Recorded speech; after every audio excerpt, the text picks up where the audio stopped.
Welcome, everybody, to a brand new Blu-ray and DVD out and about video today. And this week sees the release of DC's Legends of Tomorrow, the complete 5th season, hitting store shelves along with Rick and Morty Season 4.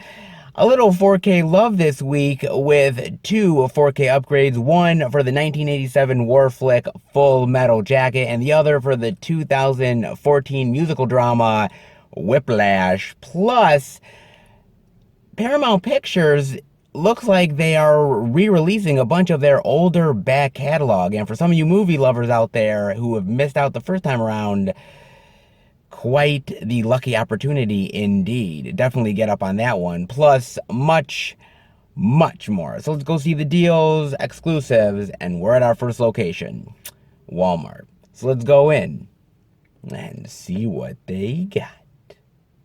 All right, everybody, we are in at Walmart, and the first thing I'm seeing over here is they have the Blu-ray digital of Rick and Morty Season 4 for $24.96, the DVD for $19.96. Now, can you guys believe that I've never seen a single episode of Rick and Morty? Swear to God, I never have. I think I said that the last time when Season 3 came out, but it really is true. I've never seen a single episode of this show. Kind of crazy, a show that's really so popular that has literally seeped into pop culture. I've never watched a single episode of it. Truth. Honest to God truth, guys.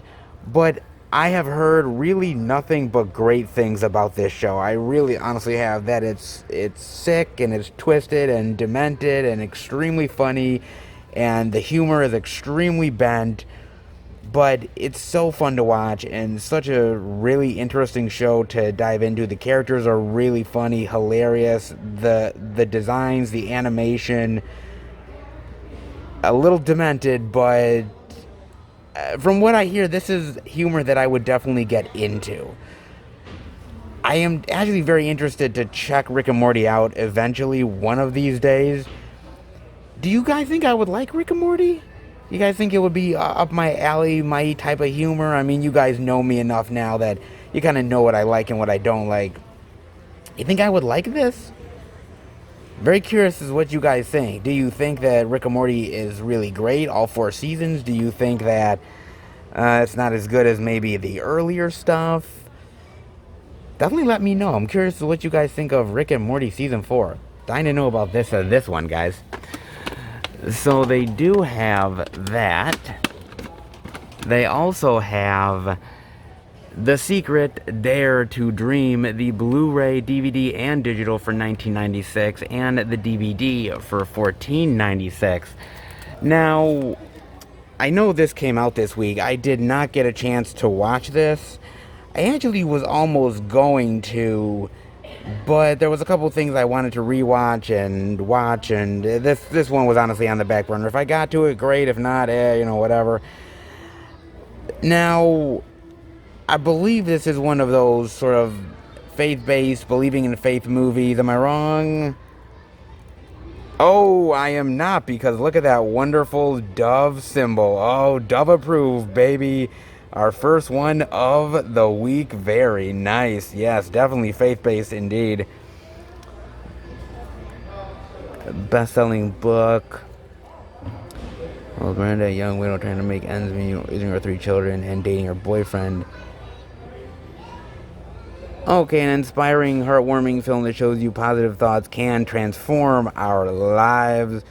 Not a bad cast, actually. Katie Holmes, Josh Lucas, and Jerry O'Connell. Man, where the hell has that guy been? Jeez, the last thing I saw him in was Piranha 3D? Yeah, I think that was the last thing I saw him in, man. God, he went from getting his dick eaten by piranhas to being in a faith-based movie. Wow, one extreme to the next. Holy shit. Good God, man. Like I said, I'm not huge into faith-based stuff, but there is some things that I do like on occasion from time to time. with the right actors, I could get into something like this. And this does have some good actors in here, some really good acting talent. So maybe it's actually worth it. Quite possible. I don't know if you guys know anything about The Secret Dare to Dream. Definitely let me know with all that wonderful Dove goodness. Can't be beat. And the next thing I'm seeing is a little 4K love with Whiplash. The 4K Blu-ray and digital for $19.96. Very nice to see this. I actually wasn't thinking I would see this at this Walmart, but actually pleasantly surprised, man. Nice cover, too. Not bad. I like that, man. What a great goddamn movie this is. This is great, man. Now, I actually rewatched this because I hadn't watched this since it came out back in 2014. Yeah, it had been a little bit of time since I had watched this, and I wanted to revisit it again. And man, I am so glad I got to revisit this thing. This is amazing, man. This movie, God, still as great as ever, man. 6 years after the fact. Jeez. It's basically about this student played by Miles Teller who is going to this music school, and he gets sort of approved to go into this guy's class played by J.K. Simmons, and this guy's an extreme ball buster. And when I mean ball buster, I'm not talking like, light shit. I mean, this guy will literally, like, if you miss a single beat, if you're not on his tempo and his time, man, you're getting chairs thrown at you. You're getting yelled right at your face, like spit coming at you, dude. Like, this guy is intense as fuck, man. And it's just the tension that him and Miles Teller have, and it's so fantastic, man. It's God, the drama here is so well done. The tension, man, you can just you can just feel the tension, man. I'm telling you, man. It's just God, it's just every single scene that they have, you just think like one of them is gonna just break onto the other, and there's just gonna be like a full-on fight, and it's just gonna like start like fisticuffs at one another, man. I'm telling you, this thing is amazing, dude. It's so well written. The characters are so well done. The drama is just so extremely tension filled. It keeps you glued to your seat the entire time, and you just can't wait to know what's coming next. Even if you've watched it, again, I hadn't watched it in like 6 years, and I was forgetting things. I'm like, oh yeah, that scene and that scene as well, and it just got you, dude. It got me so good. It still blows me away still to this day, man. If you guys have not watched Whiplash, please watch this. This is so fantastic, man. Easily worth your time, man. That Blu-ray 4K doesn't matter, man. Just watch the damn movie. It is very, very well done, dude. So happy to see this one here, man. Very happy to see that. Then I'm also seeing they have the DVD of Forgiven for $9.96. Oh, and a second Dove-approved title for the week? Oh, are we that lucky? Oh my goodness, I guess we are, man. God's Ultimate Grace. Alright, with Kevin Sorbo. It's like Kevin Sorbo's playing a cop, police officer? Okay. Goes from Hercules all the way to the police. A little bit of a downgrade, I would say, but, work is work. What is this about? When Lieutenant Morgan and other police officers arrive on the scene of a church situation. Oh, so literally faith is on the line here as these people are fighting for their life. Oh, interesting. Okay, might be kind of good. I like sort of the tension of a hostage situation and sort of relying on your faith to get you through versus like the more practical methods. Might be an interesting movie to check out. What kind of interests me, though, guys, is that the Dove Approved thing is like 12 and up for Dove Approved. Now, this is a hostage situation, okay? So, some guy is waving around guns at people, threatening them, yelling at them, I'm assuming. So, that's okay for 12-year-olds? I guess. I mean, hell, when I was 12, I was, like, watching a lot of very horrific and violent shit. So, I guess, I mean, for me, it's fine. But nowadays, with sort of the whole PC culture. Not so sure about this one, but apparently, hey, as long as it's Dove approved, why the hell not? Okay, Forgiven, interesting one on that one. Then they do have Becky here for $9.96. Now, they did not have Becky at this Walmart last week, but I did end up talking about it last week in a couple of the other stores. But still, if you guys have not watched this, definitely watch this. This is bloody. This is brutal. It's in your face. It's unrelenting. And man, to watch this, Kevin James, man. Kevin James is amazing here. Complete 180 from what you're used to. Paul Blart Mall Cop and Grown Ups and some of that other stuff. Like and those characters are pussies compared to this one, man. Good God, he is fantastic in this movie, and his performance alone is worth it. But also, the 13-year-old girl, I mean, being completely brutal and on a killing rampage. Man, great. The first half, but the second half ramps up big time. Very great, man. Definitely well worth it, man. Becky, not half bad on that. So some interesting stuff this week. Becky, Forgiven, Whiplash, a couple stuff. Not bad this week at all, guys. All right. See if they got anything else. And over here, guys, I'm seeing they have the $5 bin of Blu-ray goodness over here. Actually really nice, man. For a while, they actually were not actually filling this up. It was completely empty. So now they actually have quite a bit to show off here. Let's see what's in this here. Furious 7. Actually, Furious 7 is actually really good, man. I do like Furious 7. I wish it was the last film in the franchise, since it was technically Paul Walker's last one in the franchise. I kind of wish they would have, but you know how that goes, man. Money talks and bullshit walks. They got the book club. Oh, actually, I got to admit, man, I love the book club, man. I think the book club is a really great movie, man. Very, very, very funny. That's definitely a worthy pickup for some of you guys.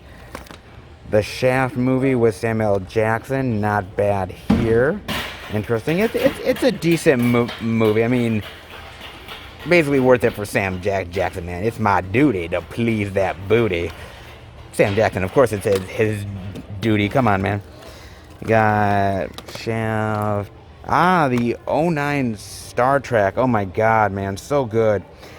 This movie was my first ever Blu-ray pickup. This movie was my first ever one, dude, and I never looked back since.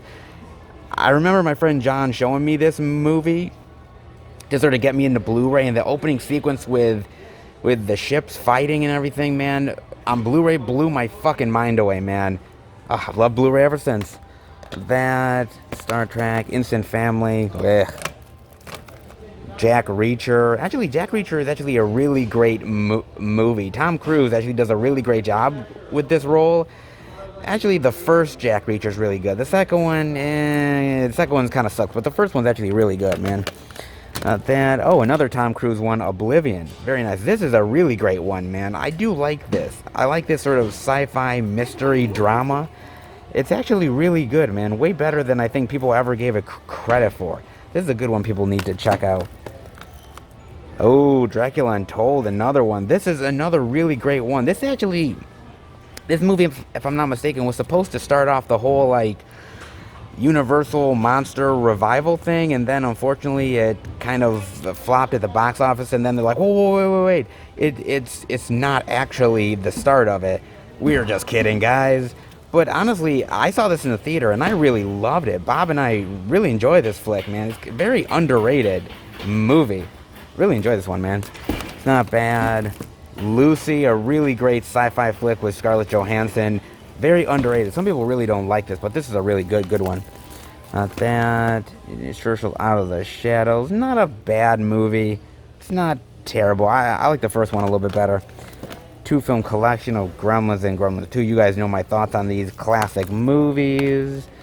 The movies, Apollo, fantastic space movie for $5. That's a really good one. Got so much stuff here. Star Trek Beyond. Oh shit, really? Actually, this is not a bad Star Trek movie. Into Darkness really sucked, unfortunately. And so I think a lot of people lost interest in Star Trek, and this one tried to bounce back. Unfortunately, it wasn't able to after the big letdown of Into Darkness, but I have to admit, though, that's actually better than a lot of people give it credit for, man. Not bad. Battleship, what a piece of shit that one is. Grand Isle, not a terrible movie, kind of decent. You get a little crazy Nicolas Cage. Not bad here. You get that. Ooh, The Dark Knight Rises. That's pretty cool. Blu-ray. I do like the first two Batman movies a little bit better than Dark Knight Rises. Kind of a letdown for me. Let's shout. Oh, Weekend at Bernie's. Oh, nice. Great movie. Great comedy, man. Jonathan Silverman and Andrew McCarthy. God, where have those guys been? Man, such a funny flick, dude. God, love that movie. Rampage, not bad. Lucy, Wonder Woman, such a great DC movie. It was actually one of the best current DC movies, in my opinion. Cannot wait for the sequel. 1984, man. Hopefully this year, but with coronavirus, kind of doubt that one. Ooh, The Hobbit, The Desolation of Smaug. The Hobbit trilogy I was not a huge fan of. Actually, the first one, An Unexpected Journey, is not bad. But the other two ones, I was not a huge fan of. I kind of felt that, in a way, they kind of maybe ballooned it into more of a trilogy than it needed to be. A lot of, like, useless stuff and needless storylines. And it didn't grab me like The Lord of the Rings did, unfortunately. It really didn't. Oh, USS Indianapolis, Men of Courage, with Nicolas Cage. I still have not watched this one. Now, can you believe I actually still get DVDs in the mail from Netflix? I don't know whether I've actually told you guys that I still do that, but I actually do. And there's one sitting on my nightstand, which is this movie. I have to watch it. I have not gotten a chance to watch this one yet. I heard they're like attacked by a shark or something. I heard something like that. I heard this is not bad, but it's literally sitting on my nightstand at home. I gotta watch that, man. That's Indianapolis. Features 999, Killer Elite, interesting. Waterworld. Ooh, the Blu-ray of Waterworld. Very nice. Huh, interesting. Now, crazy enough, it's interesting. It's in the $5 bin here, but Arrow put out a really interesting edition of Waterworld, a huge mega collector set. And I was thinking for Waterworld, but honestly, I actually think that this movie has become somewhat kind of a cult classic for a lot of people. It really has, man. Crazy enough. This one got shit on at the box office, but I think over time people have found it and actually really liked it, man. Crazy enough. The movie was shit on big time back in the day, dude. Ooh, Beetlejuice, absolute classic. Two Guns, not bad. Skyscraper, Die Hard ripoff that couldn't quite pull it off. See, and I'll Split. Amazing movie, absolutely amazing. Bob turned me on to this movie, and my God, man, James McAvoy, fucking rock star in that flick. Angels and Demons. Angels and Demons is okay, but the Da Vinci Code is way better, man. Club 300, Resident Empire, Inglourious Bastards, fantastic. Love Inglourious Bastards. Well, I enjoy it well enough. It's got great characters, really brutal. Not sure I like how they changed the history in the movie with the whole thing with Hitler, but I gotta forgive it. But it is a really good Tarantino flick. Overlord. I didn't really like Overlord, man. I didn't really get into the movie. It had a great idea behind it, but I just thought it was kind of lifeless and bland and didn't reach its full potential, man. Didn't really. There, Battleship. Let's see, Jack Reacher. T-34, Safe House. Not a bad thriller with Ryan Reynolds and Denzel. Remember when like Denzel was doing all those thrillers with like different type of actors? Like he would do one with Ryan Reynolds and then Wahlberg and other actors. He was like going through one thriller after the next. I think he was like going through like some sort of midlife crisis or something. And then, a lot of interesting stuff. The Reef. Split, interesting. Oh, okay. The Man Who Killed Hitler and the Bigfoot. Guys, if you have never watched this, this is an amazing movie, man. A really great underground little sort of horror drama historical tale. Kind of weird and bizarre, but really intriguing, man. And for $5, this is well worth it, dude. Sam Elliott is kick-ass in this, man. So awesome. Advancers Rampage. Oh, a lot of interesting stuff. Oh, and Insurgent. Divergent was better. Oh, speaking of that, The Hobbit and Unexpected Journey. They do have that as well. This is honestly the much better. Out of the three, this is my favorite one out of the Hobbit trilogy. But still, cannot touch the Lord of the Rings. Ocean's 8 as well. Oh, nice. Ocean's 8. Really good movie, man. I like the heist, the comedy here. It's not as good as Ocean's 11, but I thought it was pretty decent. And weren't they supposed to do a sequel to this? Ocean's 9 or something? Like, I thought they were supposed to, because this one made a decent chunk of change at the box office, but I've never heard anything about it. Shame, because I actually would be interested to check out a sequel to that. Jurassic Park, of course, classic. Transformers: Age of Extinction. Whoa, get that out of here. Dark Knight Rises with the lenticular slip. Actually, for $5, that's not bad. See, some interesting stuff. I'm sure there's a lot more, man, that I would have to dive into. Untold. Pretty interesting this time around, man. Oh, The Purge, too. Nice. God, they got some decent selection this time around. Pretty damn cool, I should say. Not bad, dude. Interesting checking out the $5 bin. Let's see if there's anything else worth checking out. And then over here in this little section, guys, I'm seeing some horror stuff here for the season. Small thing, but interesting. Horror? Okay, maybe not all horror. Yeah, that's kind of weird that this one's here. They do have The Nightmare Before Christmas, so they do have that. What's great about this movie is you can either watch it during Halloween or Christmas. It's actually one of those weird titles that kind of fits in both holidays, man. Great flick, though, man. The DVD of Hocus Pocus, not bad on there. Addams Family and Addams Family Values. I actually like both movies. I don't know which one I actually like better. I honestly really like both. They're both really well done, honestly. I'm kind of curious if they'll ever do another live-action Addams Family flick. But this was such the perfect cast, man. Raul Julia, Christopher Lloyd. So good. Man, these are great flicks, man. This is another really great flicks for kids and adults to check out. That's really cool.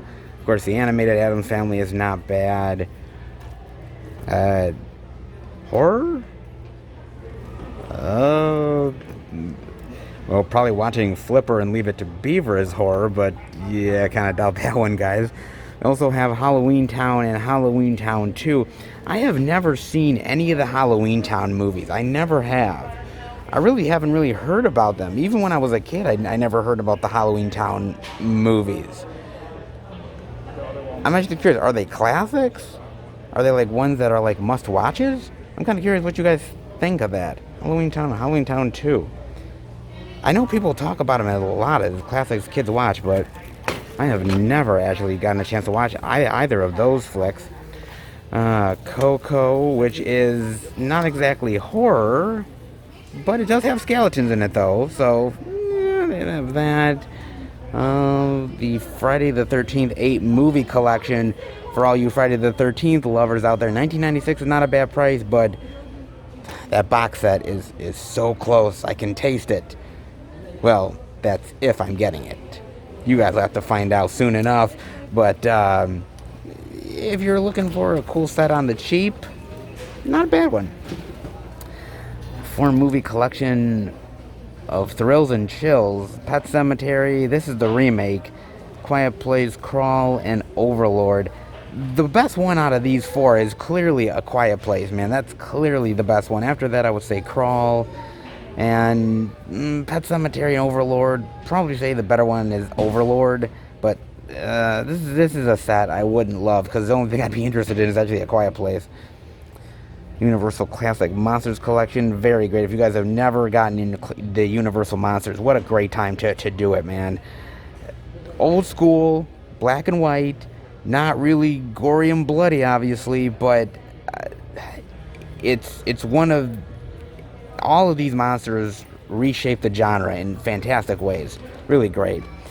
That the Scream trilogy, of course. What's your favorite scary movie? Great trilogy. And I really like part 3. Even though a lot of people shit on part 3, I really like that. Scary Movie 1, 2, and 3. I definitely know this is not the entire series, because I think they obviously did a Scary Movie 4 and maybe a 5. My favorites are Scary Movie and Scary Movie 2, man. Those movies can't be beat, man. Third is not terrible, but the first two are gold, man. Gold. They have Fantasy Island, more like fantasy crapper. Zombieland Double Tap, which really wasn't as good as the first movie in my opinion. It's still cool though.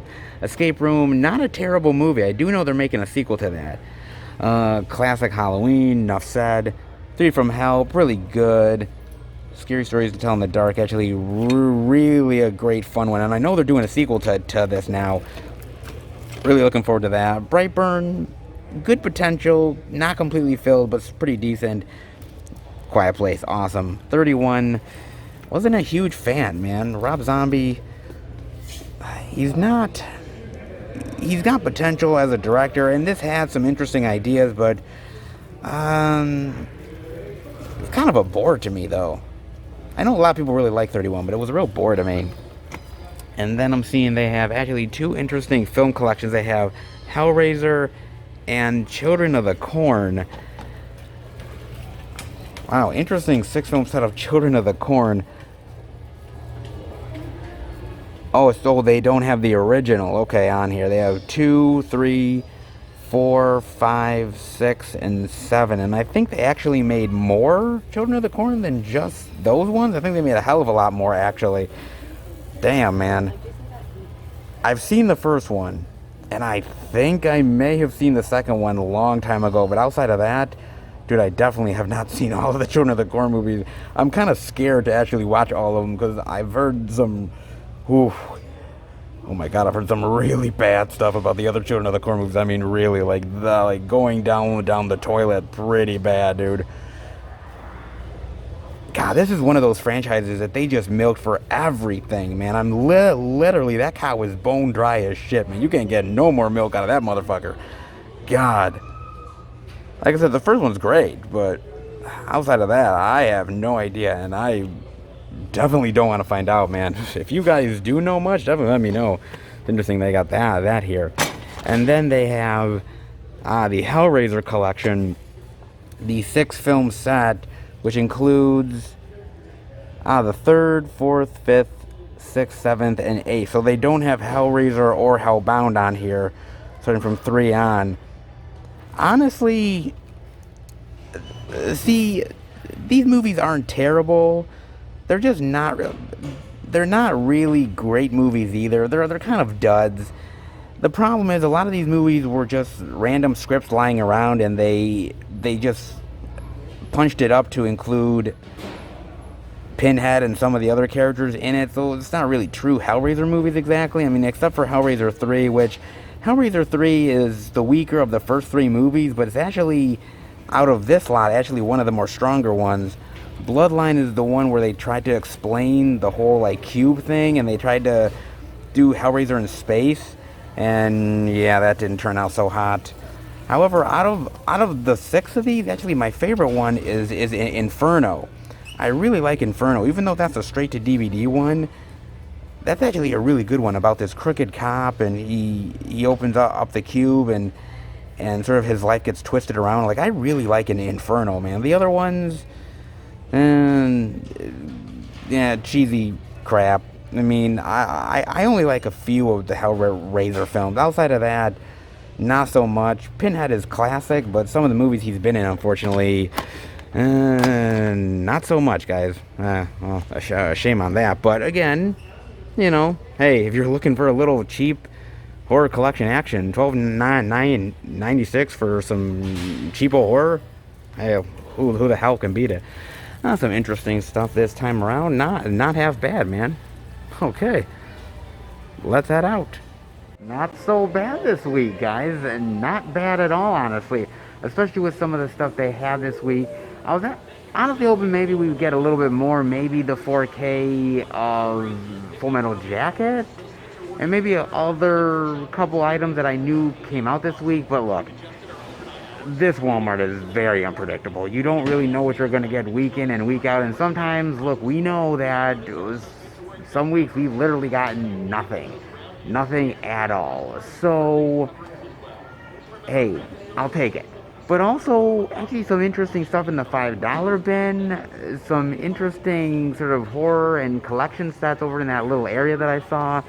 Overall, not bad. Some interesting stuff this week to check out.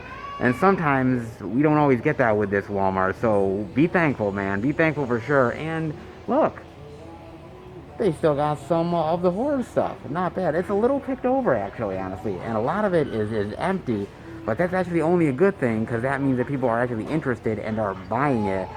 And more people buying horror, especially during this time of the year, is only a good thing. That's for damn sure, guys. Not bad this week. Not bad at all. Hope you enjoyed it. Let's head to the next location and see what more physical media goodness we can find. All right, everybody. We are at our next location, Target. But before we go in, I wanted to talk about something with you guys. Now, as you know, I always look up very interesting articles about physical media, Blu-ray, all that stuff, and I share with you guys. This week, no exception. So I was reading an article about 4K Blu-ray discs versus streaming. And it's an interesting sort of article, and I'll kind of dive into a few things that this person says. And I agree with this person on a lot of what they bring up. The cheapest you can reliably get a 4K Blu-ray disc for is around $20. More often than not, a new movie is closer to $30. Depending on where you live, that means a single 4K Blu-ray is equivalent to about 2 cinema tickets. That is wildly different to Netflix. As a rather helpful image above shows, a Netflix subscription, a 4K Netflix subscription, costs $16. And with that, you have access to a library busting with content. But of course, Netflix might not have the specific movie you want. Well, in that case, you can buy a movie on Amazon Prime for around $10. That's more expensive than Netflix, but far cheaper than a 4K Blu-ray disc. Effectively, what I'm saying is that even when you ignore the cost of the player itself, buying the discs themselves is uneconomical. Now, he does say a lot of stuff about the streaming and everything like that. He does go on to say some interesting stuff here as well. He says the first thing that he himself is a hoarder. He loves the physical media library, so it's not that he's completely hating on it. But he also says, another is, I find there to be a certain magic to watching a physical movie. One of the issues with streaming is that it has turned art from a thing to be savored into more of a web application. This isn't a bad thing per se. I adore the ease we can access great media, but it does impact the feeling of watching a movie. It becomes a service rather than an experience. Something to be quickly consumed instead of relished. Being able to browse my movie shelf and select something makes me appreciate the art even more, and, well, it just makes me really fucking happy. Yes, indeed. So he brings up good points. And I think both of them have good arguments worth talking about exploring, right? On one hand, you end up looking at physical media as an art form. And to me, it is. Whereas I don't think that you can appreciate film when you're just streaming. I just don't think you can. Maybe I'm wrong on that, but I agree with this person about that. For me, one of the reasons why I appreciate movies and film and the art form is because I grew up with the physical media disc and I got to learn through the special features and I appreciated the movie having it in a physical form in my hand. For some reason, it felt more real to me. It made me appreciate it more. So in that way, I think the art form is there through physical, but not exactly through digital. But then the other argument comes with the actual cost. I mean, because streaming is low. I don't think streaming is always going to be that low in price. I don't think it's going to stay that way forever. I think the rates are going to hike up, over year after year after year. But for right now, it is true that streaming is a lower price than the physical discs. And so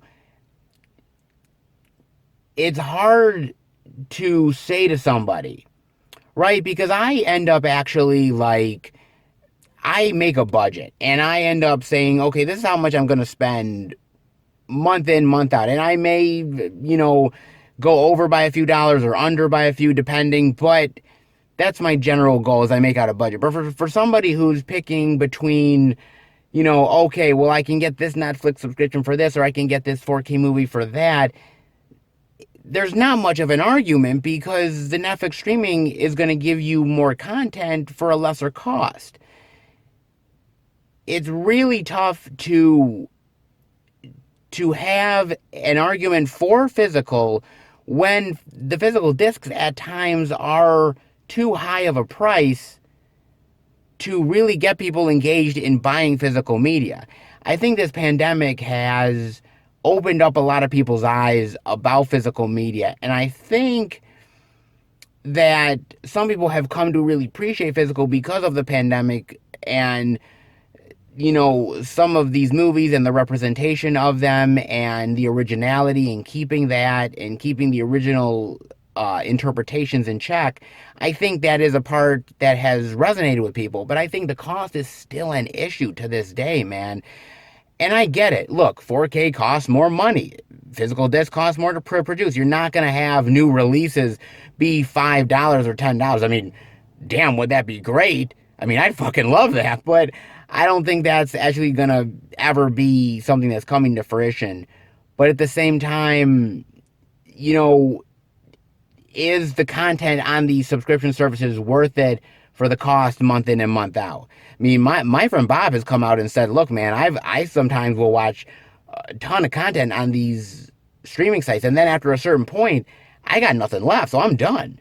So what do I do? I'm not going to continue with the streaming service, so I'm out. There's arguments on both sides.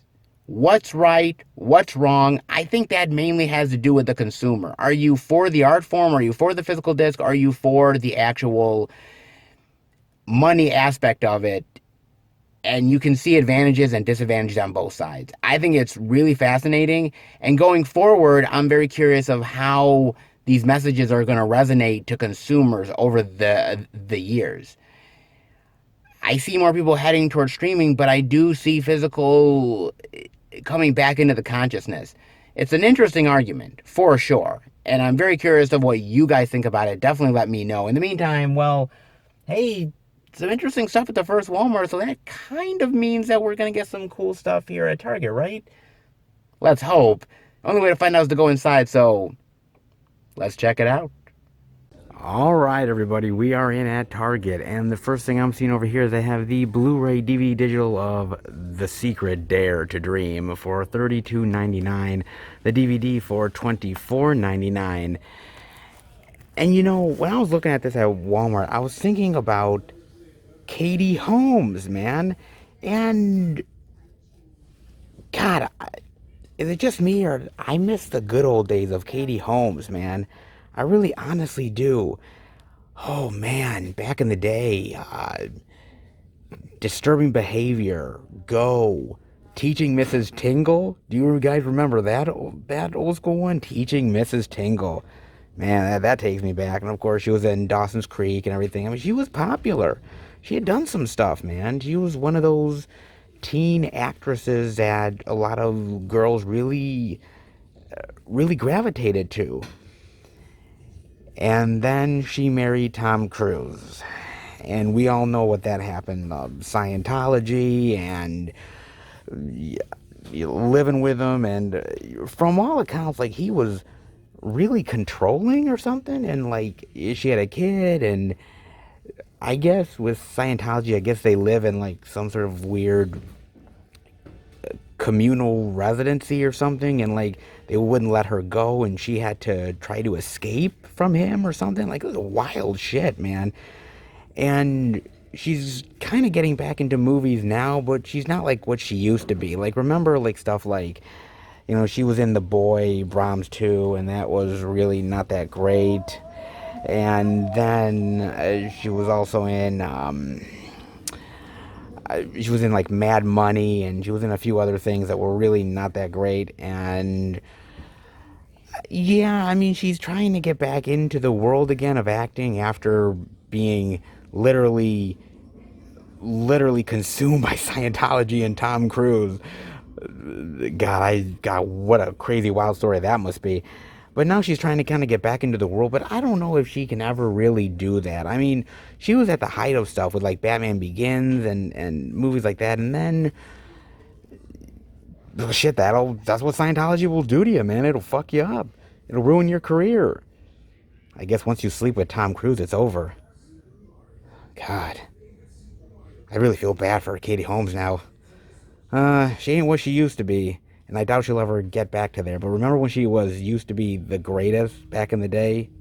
The old school Katie Holmes? Yeah, I do. Good times indeed, man. I don't think we'll ever get what we used to with Katie Holmes, but never say never. But at least we'll always have teaching Mrs. Tingle, and that ain't half bad.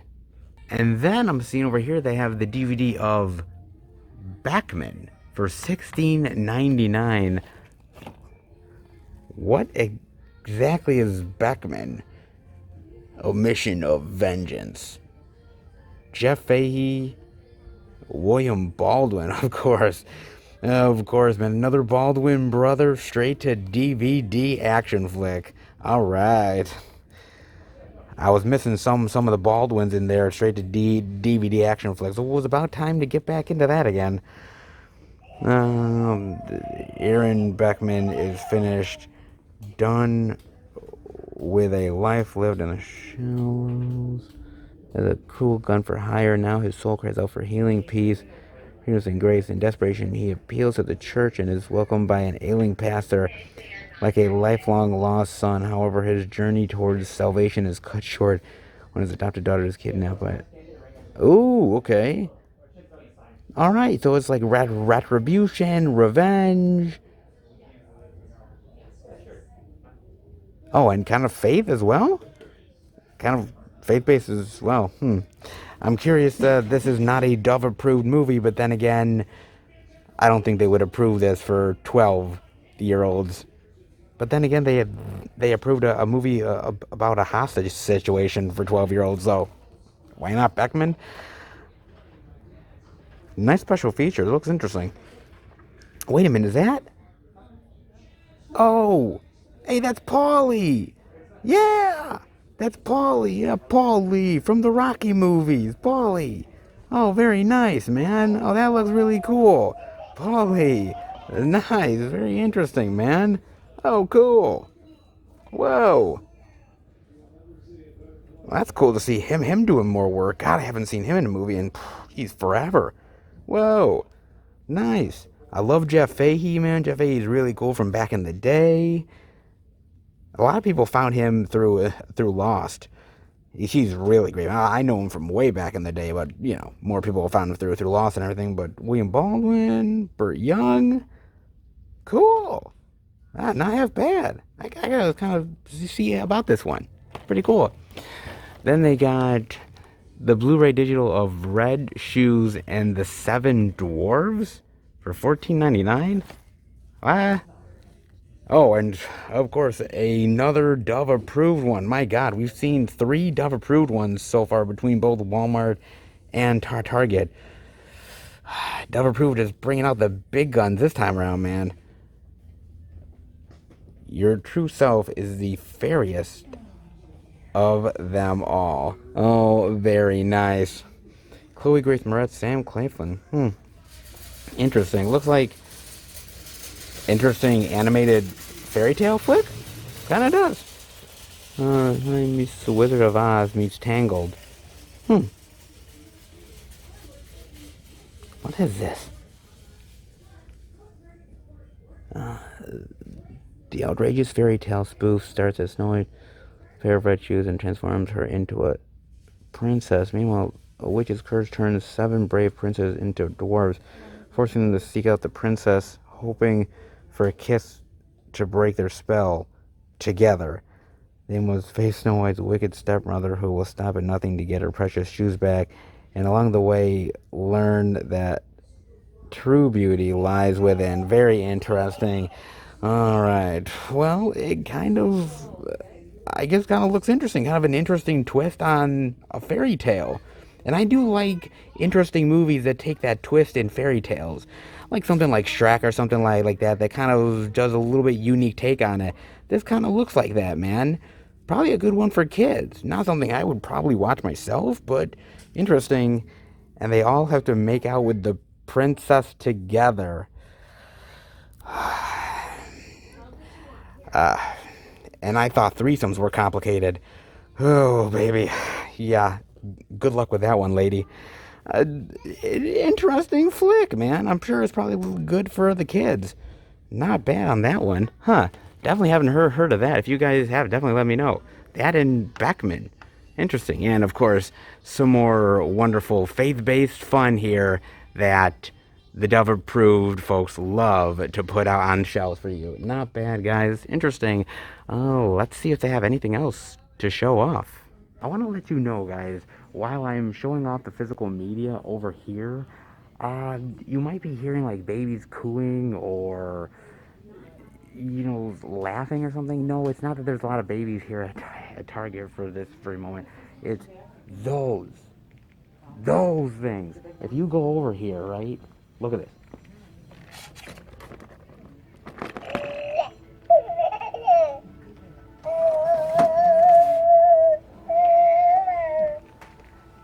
Yeah. Literally.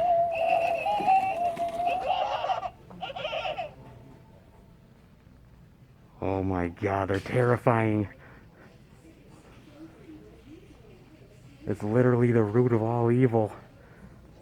Weird, laughing baby dolls. And I thought Chucky was bad. So guys, if you're noticing that the baby's cooing and laughing, just realize that every time somebody goes past this aisle, all you are going to hear.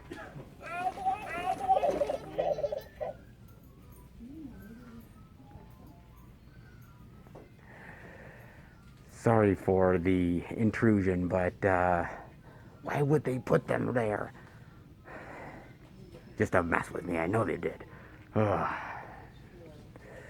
So, if you hear that, just know that I'm doing my best to try to avoid that. But, you know, people walk past, and this is what you get.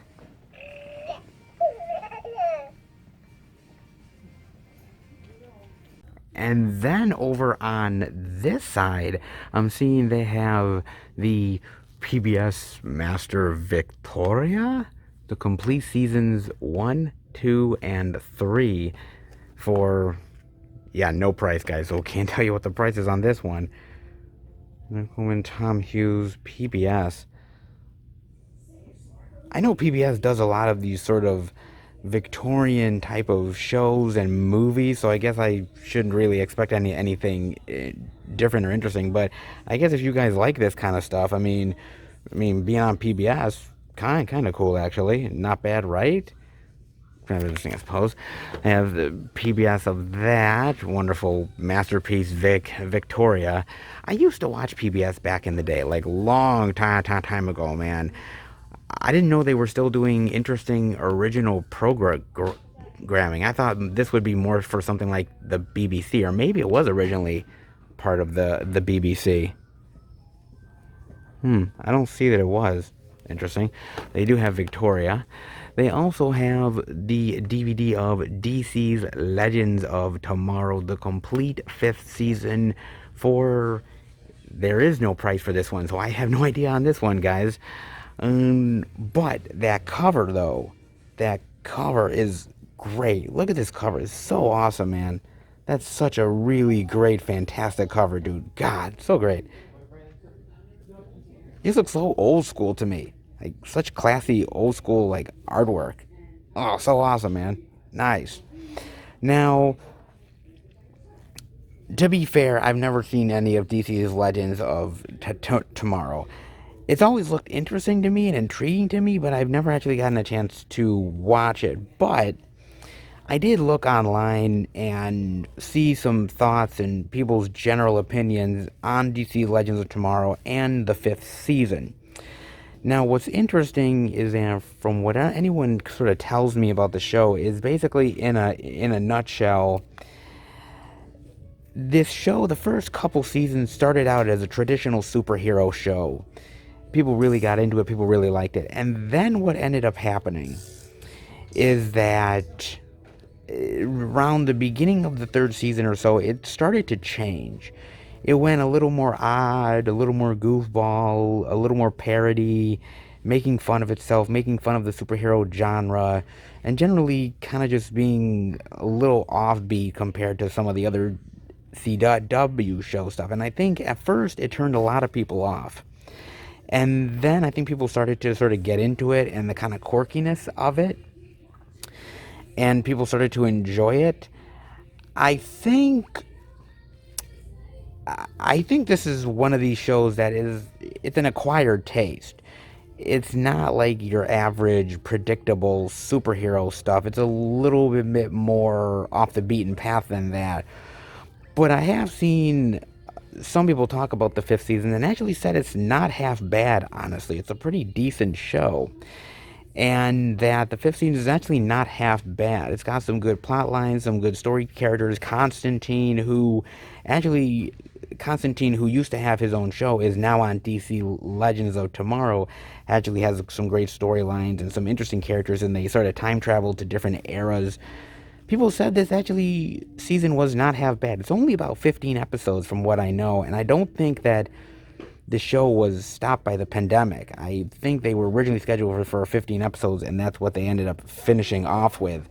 But it's very different than Batwoman. It's very different from Arrow, and very different from a lot of the other typical CW stuff. But that's probably why it makes it very unique.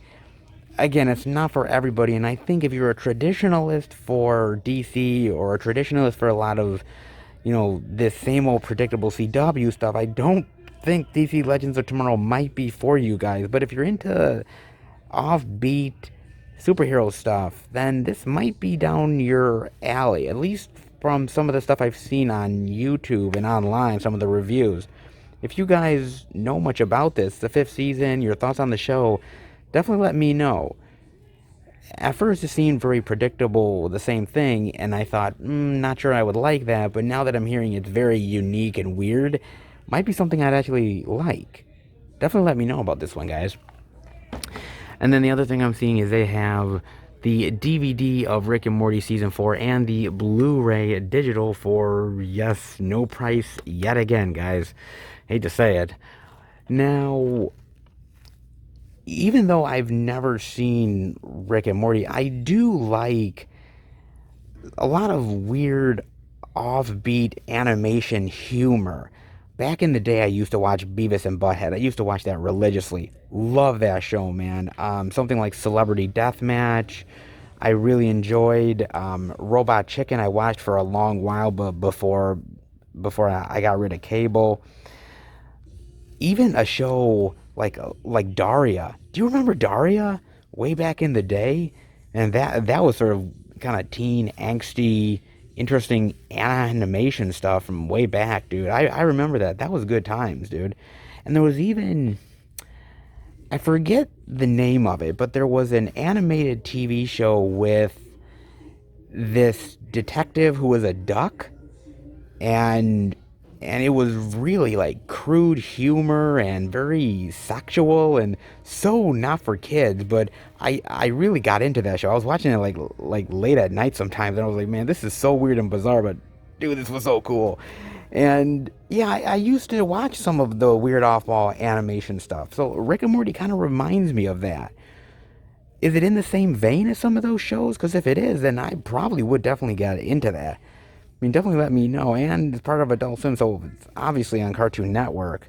And Cartoon Network has done some weird stuff. I mean, they did do the Robot Chicken stuff, so this might be something I'd like. Definitely let me know about that, guys.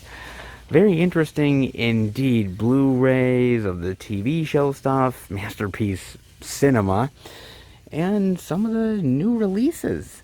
Not that bad this week. Some interesting variety. All right. Interesting. Let's head out. Actually, some really interesting stuff to check out this week. Some stuff that we definitely didn't see over at Walmart. So, not half bad this week at Target. However, that is not the most important thing to show you this time around, guys. It is not. I was not expecting it this week, okay? I walked into this and I totally does not know what the hell is going on here, but I'm going to show you guys. Okay, so usually over here is the shelving for the new releases and everything like that, right? Here's the interesting thing about that, okay? Look at this. Something is going on with the shelving units right here. Like they're moving all of the media here. They took most of the shelving out. They're moving that, okay? All right. Then look at over here. They're mixing the media, looks like the physical media, with books. Books down here, books over here as well. So they're changing this completely up. And the front of this is now all books. Okay? So they move the physical media over here into this lane where it usually was over here. So they're putting more books over there. Okay? Putting the physical media over there. They're going to move more of the physical media. They move that back over there. Here's the other thing. Boom. Look at this. All empty. Completely, absolutely empty. No physical media. This entire thing. Man, all gone. That is it. All the whole physical media thing, done. Okay? So I have a feeling that all of the movies, the Blu-rays, DVDs that were over in this section, gone. It's probably gonna all be books now, man. So the books are probably gonna move even further over here. You've got all the movies that are gonna be on this shelf, and they're going to move all of the Blu-rays and the movies into one single section, and a little bit over here as well. So they're gonna have a little bit of shelving over here, this whole shelving here, and then that area right there. That is it. They have literally pushed the movies back yet again, guys. So just so you know, again, all of this completely and absolutely now completely empty and gone. We've got books over here. They're probably gonna have the books all over there, and it's just going to be a little bit of physical media seems to be over here, just a little bit, probably not much. And again, books over here, books over here, books over here, and over here, and more books here and here. It's all books all the time, man. They are moving the physical media back again. Like when they did it, they had 2 shelves, and now those 2 shelves have now moved to literally a shelf and a half, and then one little area there for some of the new releases and the newer stuff that comes out. Holy shit, guys. That is crazy, man. That's nuts. I was not expecting this. I came in here this week and I thought, oh, it's going to be normal as usual. No, it's not normal as usual, guys. It is nuts, the fact that now this is all gone, dude. Look at that. All gone, man. Like, I don't know whether they just decided to move it because of the fall and the holidays and everything. They could have, because they realize, oh, we're heading towards, the holiday season, and books are going to sell more than the actual movies. But if they have a sale for the movies, they're going to get rid of them. Like, it's kind of like the Field of Dreams thing. If you build it, they will come. If you have a sale, they'll come. Oh God, man. Physical media is getting wiped over here, man, at this Target. I don't know whether it's happening over at your Targets, but it's definitely happening here, and I am totally shocked by that, guys. I really am shocked, dude. More and more stores are getting rid of the physical media, and I hate to say it, but I think with this pandemic, it's definitely, like, just gut punched it in a big bad way, dude. I hate to say it, but this is another blow. I hope I'm wrong. I hope they're just reorganizing, but something tells me that's not the case. Definitely let me know what you guys think about that, and if you've seen it at your other stores like Target, definitely let me know. But I'm glad we got to see some stuff this week. Actually, that's kind of a good sign, even though I just showed you some really bad stuff that's going on at Target. Some good stuff, some bad stuff. Next week for sure, man. Well, still, at least we got to see some interesting stuff. Guess that does it for this place. Let's head to the next location and see what we can find.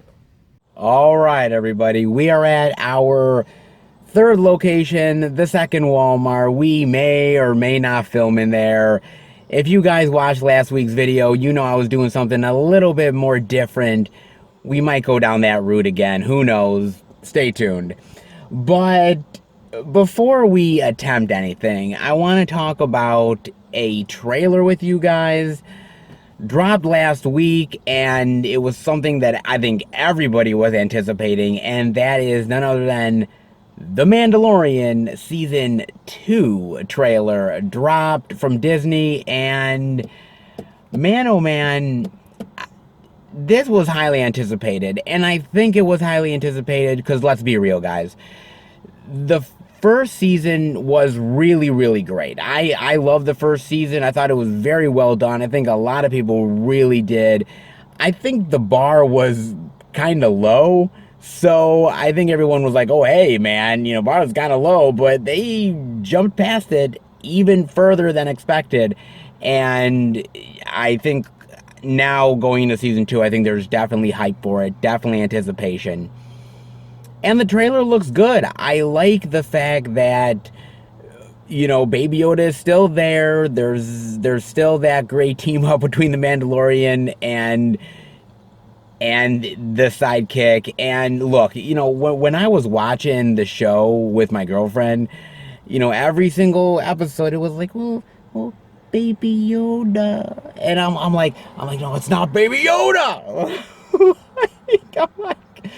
I'm like, oh, sweetie, I love you, but please get your head out of your ass. Oh man, I know she's not really a Star Wars fan, but she just loved the little baby. I think a lot of people did. Okay, but I like the fact that.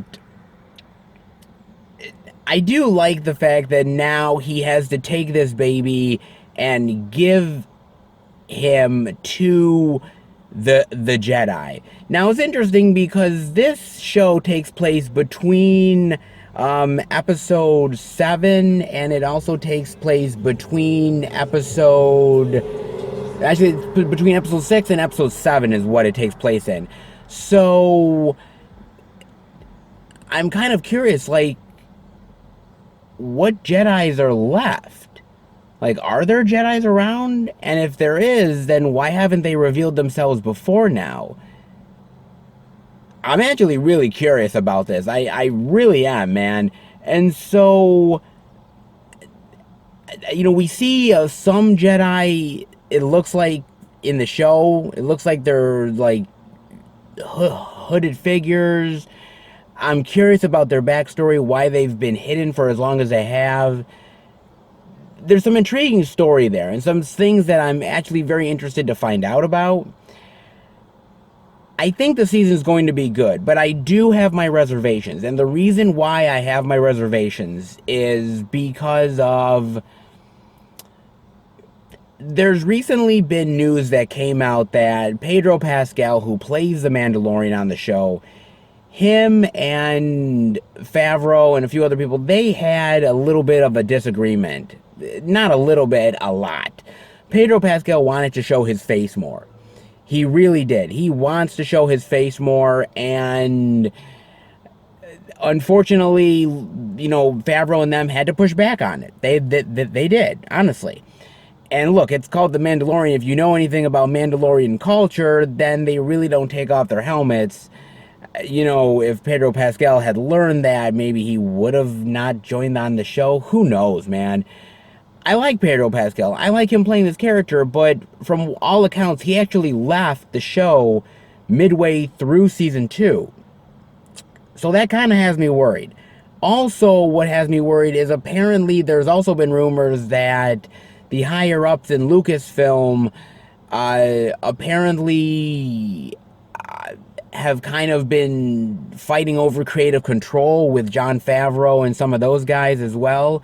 And so they're not just leaving Favreau to do his own thing. They're actually like fighting for creative control, and they want stuff done, and Favreau's kind of fighting it. And so I'm very curious. Like, it kind of feels like there's like some breaking going on.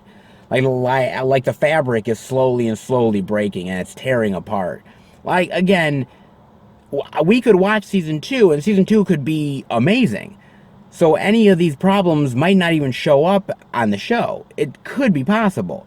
But with Pedro Pascal leaving middle through season 2, do they have enough footage of the Mandalorian? How are they going to pull the pieces together of a story with him?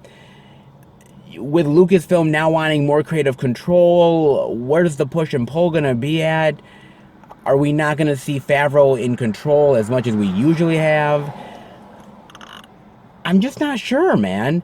Like I said, I have high hopes that season 2 is going to be good because, again, season 1, again, the bar was low. People were not expecting much, and I think it really crossed over into, I think, a lot of people considering it very classic Star Wars. So where will season 2 fit in, especially with all the problems that I heard? I don't know, man, but I am anticipating, I'm looking forward to it, only on Disney Plus in October. So if you don't have Disney Plus and want The Mandalorian, hey, get up on that, man. But let me know what you guys think of the trailer, what you guys think of all the difficulties that is going on. Will it affect the show? Will it not? Definitely let me know. And in the meantime, let's go into the second Walmart and see what happens. Alright, I am in the second Walmart, and some really great media to show off here. Unfortunately, guys, I'm not going to be showing it off yet again here, man. People are looking at me weird. I'm hearing, managers come into the electronics. I don't want to deal with any of it. And this issue that I'm still having with this second Walmart still hasn't been resolved. I still haven't gotten a call back from anybody or nothing. So nobody has gotten in touch with me whatsoever. So until that happens, I still don't know what my future holds here. But I do know they have some interesting new indie titles to show off. So I think you guys know what I'm going to do, just like last week. Let's head home, show off the interesting media. Seth, take it away, buddy. Thank you, Seth. I'll take it from here, buddy.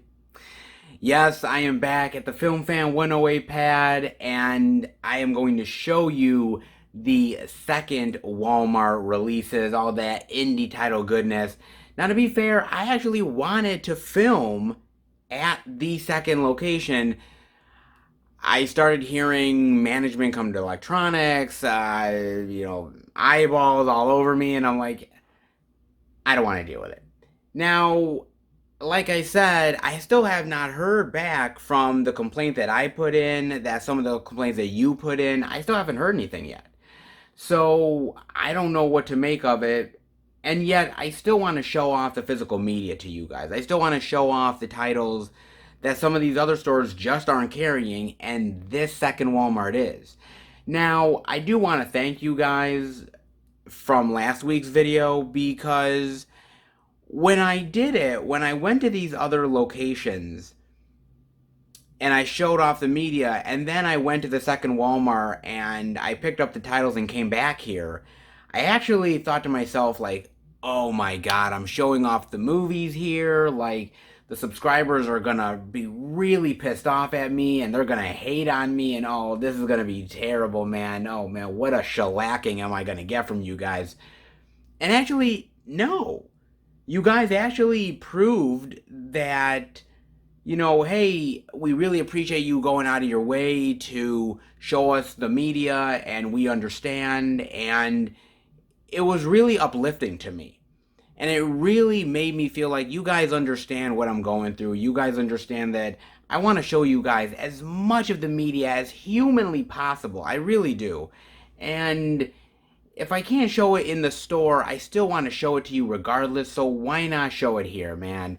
And that's what I'm going to do. I don't know how long I'm going to be doing this for. Could be for a long time. Could be for a short while. I don't know, man. This is a complete experiment, and I'm glad right now the experiment's working at least. So, thank you for bearing with me. Thank you for putting up with this crazy, insane stuff, man. I really honestly appreciate it. And I do hope that the things do get resolved with that second Walmart. I hope I hear back from somebody, some way, somehow. Hopefully. But in the meantime, guys, let's get to looking at that media. Alright, let's get into that physical media goodness, shall we? And the first thing I'm seeing is they have, killer therapy. Murder is the only thing on his mind. There are no safe spaces. Ooh, looks like he's a very disturbed individual, dare I say. Oh, okay. You kind of got something on your lips. Yeah, yeah, no, it's all over the place, bro. Yeah, you kind of gotta clean that up, man. Your time is up. After a series of escalating violent incidents, Brian is moved from failed therapist to failed therapist, maturing into a young man still unable to accept his anger issues. When his life eventually falls apart because of his own choices, Brian blames a series of failed therapists. Embracing his dark side and revenge, going after everybody who wronged him. Oh, very nice. So it's kind of like almost like the Michael Myers story or something, right? Because it's like Dr. Loomis kind of failed him. So then he breaks out and he's sort of this serial killer and he's just killing everybody and mowing them down. Kind of the same thing. Probably, obviously less cool than Halloween, though. But actually an interesting idea, man. Some guy who's lost his mind and therapists have not helped him, and you know what? Fuck it, they're all gonna die, man. That just kind of looks interesting, man. Killer therapy. That's not bad. Then the next thing I'm seeing over here is they have Robot Riot. The battle has begun. Look at that. Very cool, man. Cool robot, sort of mech. Interesting mech tech, I guess. Huh.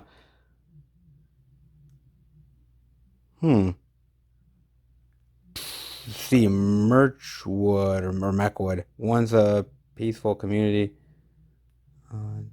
You know, until General Dix. Ha ha ha. They couldn't come up with a better name? Apparently not. Shane is dropped. Oh, good, interesting sort of sci-fi warfare movie. Very interesting. It was an official selection in a film festival, but not that means shit. There's a lot of movies that have went to film festivals. Doesn't mean they're exactly the best thing in the world, but Robot Riot. Huh. Kind of like the tech. Might be a little cheapo, but a little sci-fi warfare action. Not bad. Okay. And the next thing we got over here is, what is this? Monstrous. Ooh, I like that cover, man. Look at that. I like that creature, man. Pretty terrifying stuff, dude. Something's out there. Yeah, no shit. It's that. I wouldn't get out of the fucking car. Fuck that, man. You have to pay me a lot of money to get out of the fucking car and interact with this fucker. Fuck that, man. Shit. By the time you see it, you're already dead. Not me, baby. I'd be much more smarter than that. Not me, motherfucker. The young woman goes searching for answers after her friend mysteriously vanishes in Whitehall, New York, and Ronick Town. Ooh, Bigfoot. Okay, this is Bigfoot, man. God damn it. You know, I see all of these sort of Bigfoot movies, and they always take place, like, always in New York State. What the fuck, man? Seriously. Like, I live in New York State, bitch. Hey, come on, man. I don't want Bigfoot near me. Fucking go to fucking Vermont or fucking Pennsylvania or something. God damn it. Why New York? Always, man. I don't want to encounter this motherfucker. Fuck that. Oh, shit. I do admit there are some really good Bigfoot movies out there, man. One that I've really enjoyed in the past, man. The one that Bobcat Goldthwait directed was pretty cool, man. I like that one, and there also another one that I really liked as well that I own, and that is none other than Abominable. Yeah, if you guys have never seen Abominable, it's really actually fun. A really great Bigfoot movie that's actually really enjoyable. The creature design is really cool in there. Some pretty cool gore effects, actually. Actually, a really fun flick, man.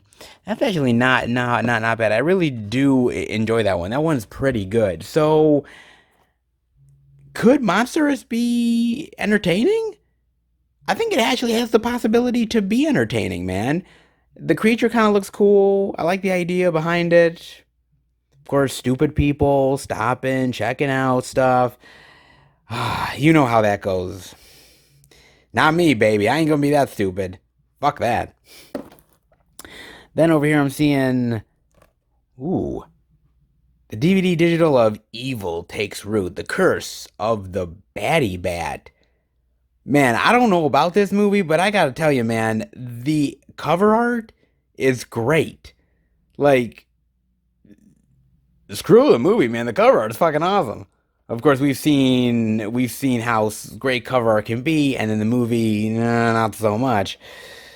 What is the Batty Bat? Well, that's what I want to know. Paranormal investigator Felix Forget arrives in a sleepy Midwest town to investigate the mysterious loss of his old lover. Right, so since the past, he discovers she fell victim to the Batty Bat, an ancient evil that followed her home from the Philippines. Now Felix must battle. Oh my god. So now, not only do you gotta worry about coronavirus, fuck, you gotta worry about the Batty Bat too. God damn, man. Fucking stay in the Philippines, man. Don't give us this shit. I don't want you coming here giving me coronavirus and the Batty Bat. Man. Fucking 2020, man. Fuck. God damn it. Man, how much more worse can this get? I fucking gotta deal with fucking viruses and now fucking Batty Bats. Not my ass. I'm staying inside and watching movies. Yeah, y'all can battle that motherfucker. Fuck that. It kind of looks interesting. I'm curious actually what the Batty Bat looks like. Kind of has a little bit of something there. Kind of, I don't know. They're gonna need much more than a fucking priest. I'm curious about that one. I don't know, man. The cover art's great, but you know, man, we've seen these indie horror flicks, man, that just because it's got a good cover don't mean it's a good film. You know what I'm saying? I don't know about that one, man. Then I'm seeing over here they got Let It Snow, and I don't know whether it's that person's blood or it's somebody else's blood, but there's definitely a lot of it, man. They were warned. Okay. Perfect slope, perfect snow, perfect murder. Oh, interesting little fucked up snowman. Yeah, that definitely spells evil to me, or fucked up snowman. All right. See, a terrifying blend of action and horror.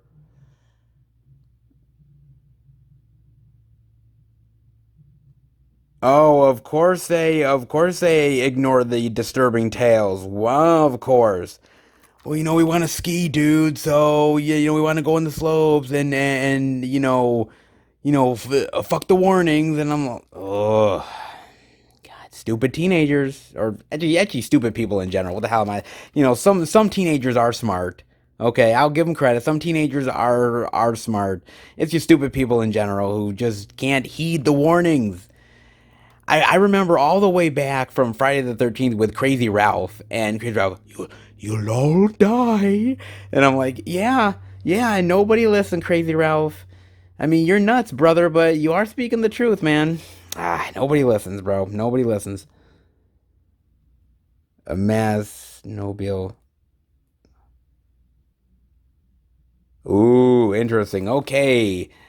Survival in the snow. Very nice, man. Let me tell you, man, I deal with snow pretty much majority of the year, dealing with that here in New York State. I know how tough it is to get through it.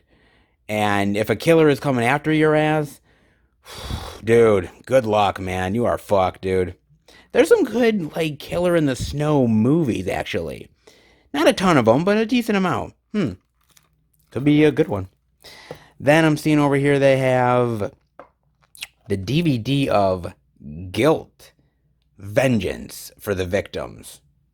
Pretty average cover. Nothing crazy. Let's see. Angered by all the child abuse in the world, a former child psychologist goes vigilante targeting child sex offenders. However, disturbing revelations about a former case cause her to question whether she's gone too far. Oh, interesting. So she thinks she's doing the right thing. She's going vigilante, she's taking out sex offenders, but there might be more to the story, actually. I kind of like that. I do. That sounds really interesting to me, guys. I mean, seriously. That she takes justice into her own hands. She's sick of these childs being abused, so she's going after these fuck nuts. Okay, cool. I get it. Great. Awesome. Rip their balls off. But then she realizes, okay, maybe I shouldn't have just went and ripped the balls off. Maybe I could have filleted them, or maybe I could have, stabbed them with a hot poker. Like maybe not completely ripped them off. Maybe there's more to it. Okay, I'm down with that. Cool, interesting. Very interesting one. I'm kind of intrigued by this one. This one looks really intriguing, no lie. What the fuck is the baddie bad? And I gotta tell you, Monstrous does have me intrigued. Not a bad lot so far. Some interesting titles. And on to the last three indie titles to check out. And I'm seeing A Dark Path. The last noise you'll hear is your own scream. Ooh, look at that weird creature, man. My God, man, you are one ugly son of a bitch, man. Or as Arnold Schwarzenegger put it in Predator, you're one ugly motherfucker. Oh, sheesh. Probably more ugly than the Predator. Good God, man. On their way home from a hen party in Eastern Europe. Wait a minute, what the fuck is a hen party? Like, I'm serious. What is a hen party? Do you guys know? I mean, the one thing that's come into my mind when I think of hen party is like a bunch of people going to a party to fuck hens. Like I'm serious, man. Like that's what I think of. Like I'm literally that old that I no longer know the updated party lingo. I really don't. So if you guys can tell me what a hen party is, I would greatly appreciate it because I seriously have no fucking clue on that one, man. Sisters Abby and Lily get lost with no signal, and on a unreliable GPS, they try to navigate their way out of using road signs along a narrow road through a deforested. Oh God, no spare tire. Say, ah, jeez, what a stupid. Soon they discovered that this is no ordinary forest, and the reason no cars come up here. Ooh, yeah, that is whatever it is, man. It's some sort of weird beast that clearly is looking for flesh, man, and stupid people with no tires or backup tires. Who does that? Who doesn't have a backup tire? Seriously. Come on. Well, okay, who doesn't have stupid tires is people who literally are dumb and don't know to put a spare in their fucking trunk. Are you, seriously? God damn it. Ah, man. What the fuck, man? These people deserve to die. Seriously, man. Eat the flesh off their bones. I don't give a fuck. Oh, man. A dark path. It's probably the monster stuff, truth be told, might actually be kind of cool. And this is one of those movies, I'm telling you, man, where you want these motherfuckers to die. I'm serious. And anyways, they deserve to get killed going to a hen party. Seriously. I mean, I don't know what a hen party is, but it can't be good. Just saying. I don't know about that one. It's a monster fun, though. Then I'm seeing the DVD of Fear Farm. Huh, what is this? Step into your worst nightmare. Ooh, look at that. Almost has like a Leatherface vibe, doesn't it, with a huge-ass chainsaw? Huh. Oh, a Texas Chainsaw Massacre vibe with a bit of a Rob Zombie-ish feel. Really? Okay. If four high school seniors make it through the VIP section of a haunted corn maze in under 2 hours, they will win a big cash prize. A task that appears simple enough. Circumstances change at night. Eerie creatures turn out to be deranged family of human skin harvesters. Oh, these teenagers are fucked, man. I'm sorry. I mean, somebody contact their parents and say, "Hey, man, they lived a good life. You didn't teach them well because they were really stupid, but hey, man, they lived a good life because they're gonna be taken by the family, that kills together stays together, baby. Oh man." Okay, so this definitely is taking some very interesting and weird vibes from Texas Chainsaw Massacre. So it's basically just like the quote says. It's actually a Texas Chainsaw Massacre vibe with a Rob Zombie-ish feel. Ooh, look at that. Some weird dude wearing somebody else's skin. Ooh, that's interesting. I got to admit, I'm actually really intrigued by this movie. I mean, mind you, there is a lot. And when I mean a lot, like, I mean a shitload of movies that are flat out Texas Chainsaw ripoffs. I mean, really, you might as well just stamp Texas Chainsaw ripoff right on the cover, man, because that's what they are. Fear Farm is another one in a long line of Texas Chainsaw ripoffs, but it kind of might be fun with the corn maze and stupid kids, but if it's really brutal and cool gore and blood, then I might be down for this. Huh. Not bad. Of course, a yellow DVD cover, you don't see that many times either. Huh. I gotta admit, I'm mildly intrigued by Fear Farm. Are you? Definitely let me know, man. Then, the last thing I'm seeing here is they have the Blu-ray digital of Most Wanted with Jim Gaffigan, Josh Hartnett, inspired by a true story. Now, I got a chance to watch this on Amazon Prime. Actually, I was curious to watch it mainly because of Josh Hartnett, but it intrigued me about the true story, so I kind of wanted to give it a go, man. Basically, yes, this isn't inspired by a true story, and basically, it's about this guy that is in this Thai prison, and he was put there because he's supposed to be this huge like drug kingpin that they were supposed to like pin all this drug trafficking on and everything, and he's really innocent. He was just somebody who was caught up in, bad timing, wrong place, wrong time, and he doesn't deserve to be in there. And this reporter, played by Josh Hartnett, is trying to uncover the truth of this and help him out. And it's really just those stories kind of coming together. I have to admit, I did really enjoy this movie. I did. Now, mind you, the movie is over 2 hours long, so it is a commitment to watch. And sometimes, not gonna lie, when I was watching the movie, there were moments when I was like, kind of bored because I was like, you could have cut certain things out of this movie because what it does is basically you follow Josh Hartnett in the present day, and then they do sort of the past scenes of what happened to this kid and everything through flashbacks that are sort of so it's half present day, half flashback stuff. It's interesting, it's intriguing. Some of it could have been cut, to be honest with you, but it's a pretty decent, solid story.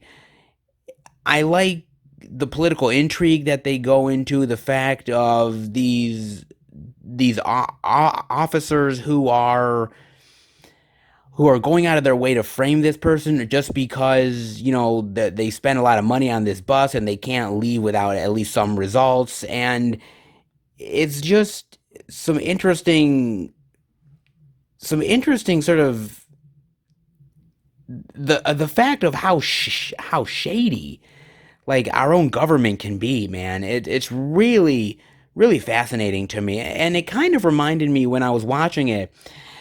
Things like this boy in a Thai prison. It almost reminded me of a movie like Broke Down Palace with Vince Vaughn. It kind of reminded me of that, of these people in this foreign prison that didn't do it, and they have to find out the truth and get out of this place before it kills them. Like that type of movie. It really did intrigue me. I did like it. The performances are really great. Josh Hartnett's great here, especially Jim Gaffigan.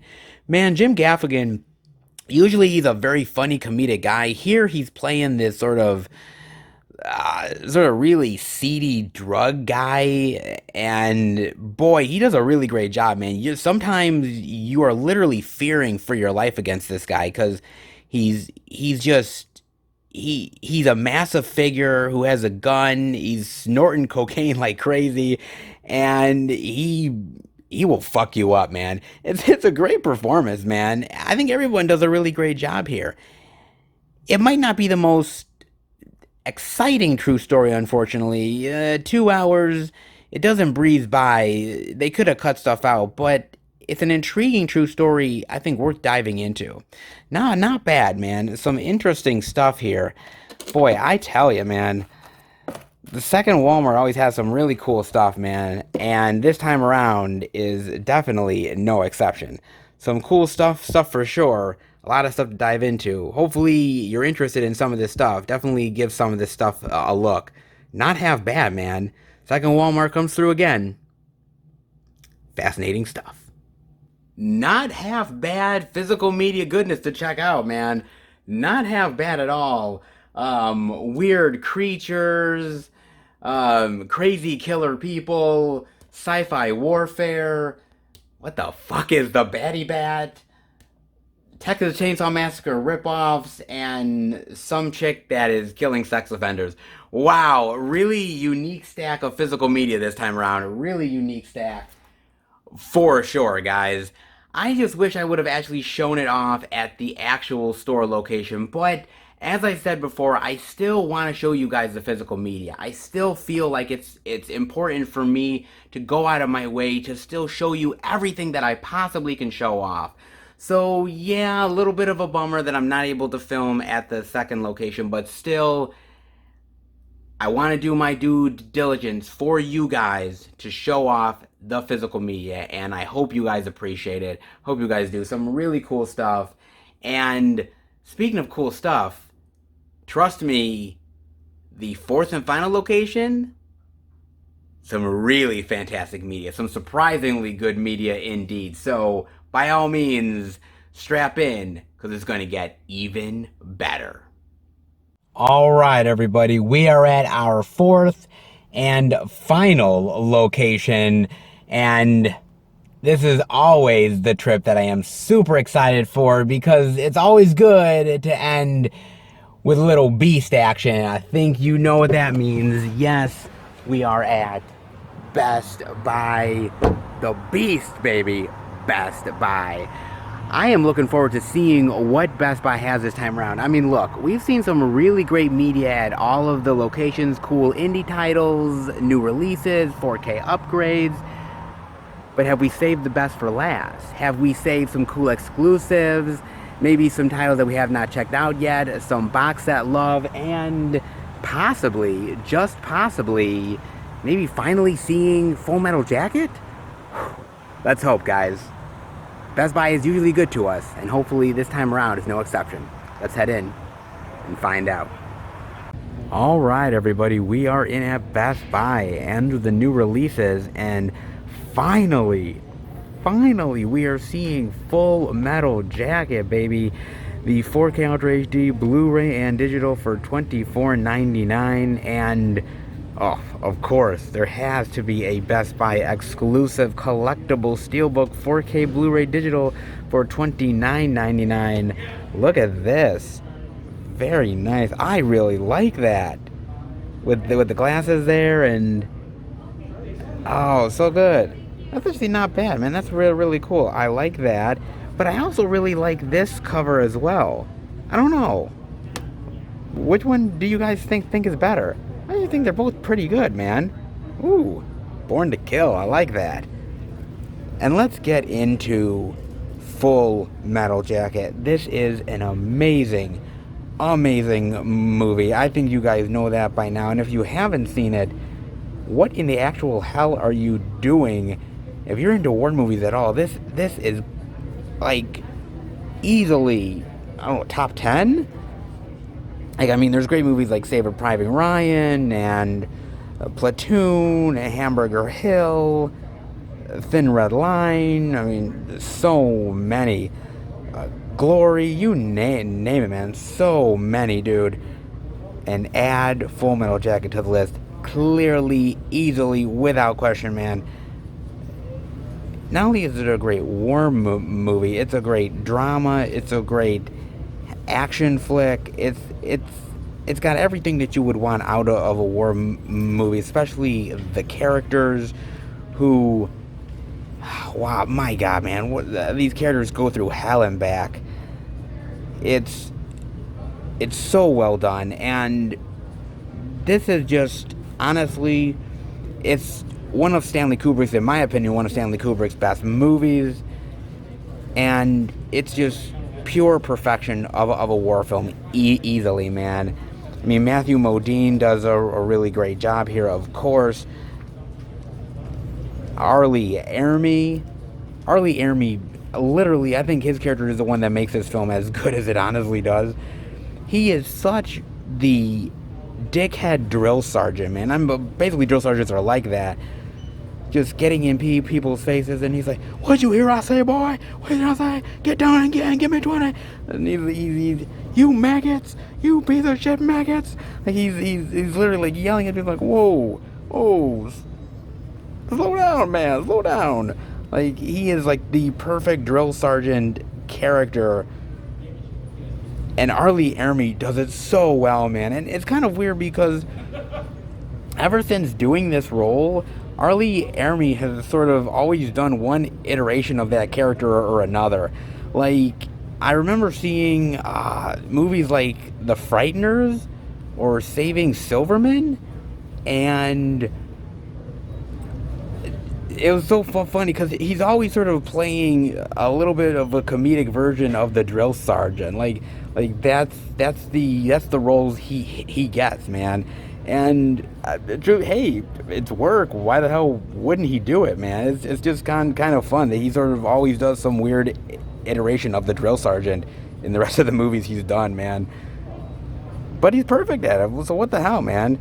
But this is so well done, man. It honestly is. It ranks up there with movies like Apocalypse Now. Such great war flicks. And I don't know if you guys agree, but to me, this is, as far as a war movie, I think there's a lot of equals. But I don't know if there's any that is truly as in-depth with the war stuff, especially when it comes to the mentality of war and the mentality of being pushed to your limit, like Full Metal Jacket does. I'm kind of curious whether you guys think that or not, man. But I think it's a fucking brilliant movie, man. Absolutely brilliant, dude. And I think there is some special features here. You have commentary, trailer, some featurettes. Oh, and I almost totally forgot to talk about Vincent D'Onofrio. Dude, Vincent D'Onofrio is amazing in this movie, man. And I feel so sorry for him, man. The drill sergeant is just up his fucking ass constantly. This guy can't catch a break, and he's just mentally racked from this dude. And what he does, man, I mean, I don't blame him, but it's just so sad to see what happened to his character, man. But he's so awesome here. All the actors are great, man. Everybody does awesome. This is easily top 10, if not a top 5 war movie. Easily deserved. Don't know whether you agree, but you should, goddammit. Then I'm seeing over here they have the Blu-ray digital of Rick and Morty Season 4 for $22.99, but they also have an exclusive steelbook for Rick and Morty Season 4 for $27.99. And this actually looks great. I love the animation on this steelbook, man. It looks really fantastic, dude. Oh, so good. Oh, that's really awesome, man. Oh, so nice. Dude, look at that. I kind of like this steel better than this cover. Both are really cool, but this steel is so awesome, man. Oh, so nice. I gotta admit, man, I gotta get it into this show. I gotta watch it. If you guys have like any extra, editions of the movie laying around or anything, or any digital codes or something, dude, I'll take them off you, because I am really interested to check this thing out. Like I said, man, I used to watch some of the really demented animated stuff back in the day when I was a kid, and somehow I sort of got away from that. And now I want to kind of get back into it. And Rick and Morty, man. And let me tell you something. The fan base for Rick and Morty are so obsessed.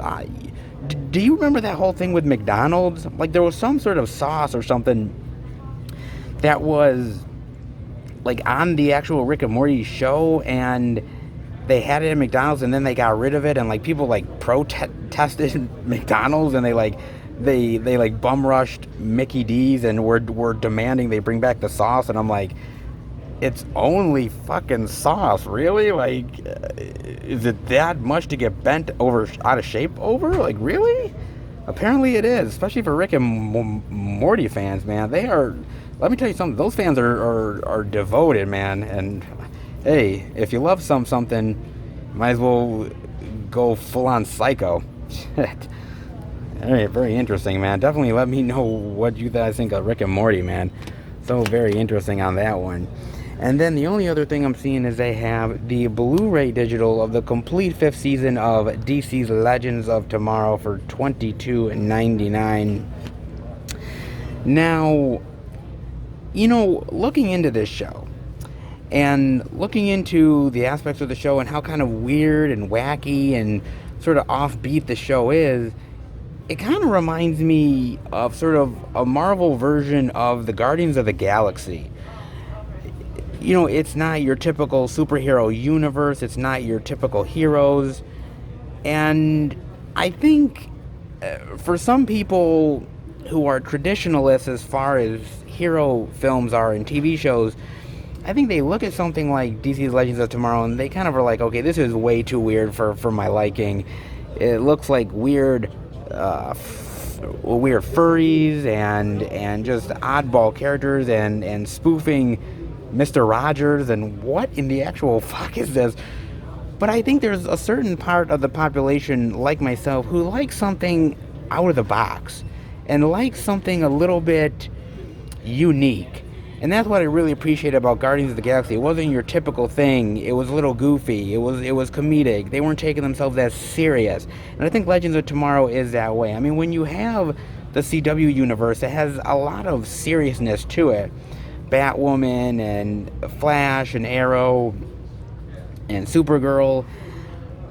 You need something that kind of is a little goofier, that kind of takes the piss out of the world. And I think it's a good counterbalance to some of the seriousness. Am I wrong? I don't think I am, but definitely let me know about that, guys. Again, I've never gotten into it, but again, through looking at reviews and looking at videos and everything, it seems people are on board with the weird and wackiness. But I want to know what you guys think. Definitely let me know. You have post-production, theater, more fun moments collection, unaired scenes, and gag reel. Interesting special features. Not bad at all. Not bad for over here. They still have, by the way, a ton of the Nightmare on Elm Street steelbooks. And I kind of don't blame them, because there's been so many editions of Nightmare on Elm Street out there. 4K editions and Blu-ray editions and DVD editions, that yet another one. Unfortunately, it's not really selling out over here. And neither is sort of the Home Alone, man. They still got a decent amount of Home Alone, though. Decent amount of 21. Hulk is pretty much gone. Interesting. And, of course, still no Hocus Pocus Steelbook. There's plenty of the regular 4K Steel. That flew, baby. Now, by the way, if you guys did not check out my latest live stream, definitely do it. I unboxed a bunch of media that I got in the mail, including the Hocus Pocus Steelbook. Yes, I did order it, and I got it far quicker than I was anticipating. I showed it off in the live stream, and that is beautiful, baby. This is a really nice steel for sure, man. That is really, really nice. So if you want to see what it looks like, my latest live stream, I showed it off. Very nice, man. But some really cool media this time around. Legends of Tomorrow. Finally checking out Full Metal Jacket. Very nice. Rick and Morty. Some really cool stuff this time around. Not bad. But I'm wondering what else they got. Let's go check it out. And then over on this side, guys, I am seeing... Ooh, they have the 4K Ultra HD Blu-ray digital only at Best Buy Steelbook for Whiplash. Oh, and look at this, man. This is nice. Ooh, I like this one. I do. I'm not gonna lie, man. This is quite the tasty steel. Dare I say, baby. This is tasty indeed. Oh, man. This looks great. I love it with the blood on the drum kit and... you know, the bloody drumsticks going into the actual, like, wording. Ooh, this is nice. Ooh, I'm liking this. I'm liking this a lot, baby. Me likey. Ooh, this looks good. I mean, be real, guys. This is a nice steelbook, man. Oh, very tasty, man. Nice. Now, I gotta talk about J.K. Simmons here, okay? I gotta do it, man. Now... look, let's be real here. He makes the movie. J.K. Simmons does. I mean, Miles Teller's great. Okay, don't get me wrong. I love Miles Teller. Fantastic. But J.K. Simmons makes the movie. If it wasn't for J.K. Simmons, I don't know if the movie would be half as good as it is, man. That guy owns the role. He is, oh my God, man. He is intense. He is intimidating. You do not want to cross this guy. He's calculating. He's cold. And this is a guy that teaches music, for Christ's sake. I mean, you're fucking kidding me? God damn, man. It's so great. And his performance is amazing. And J.K., you know, J.K.'s done a lot of roles, man. I was looking at his IMDb, and he has over 200 acting credits. My God, man. He's done a lot of small stuff, cameo roles, sidekick stuff, you know, third-rate character actor stuff. He's done all that stuff, man. And, you know, he's a great working actor. A lot of people know him obviously from the Spider-Man trilogy playing Jonah Jameson, and by the way, he did an awesome job as playing Jonah Jameson. He was great. But you know where I remember him from? I remember him from the HBO series Oz. Do you guys remember Oz? So good, man. It was such a great prison drama that they had, man. I loved Oz. And JK, damn, he was so good playing Schillinger. Schillinger was this sort of like skinhead Nazi guy, and he was just brutal. He was just pure evil to the bone, man. And he would do just unspeakable things to people, and he was just a nasty human being. And JK did such an amazing job in that role, man.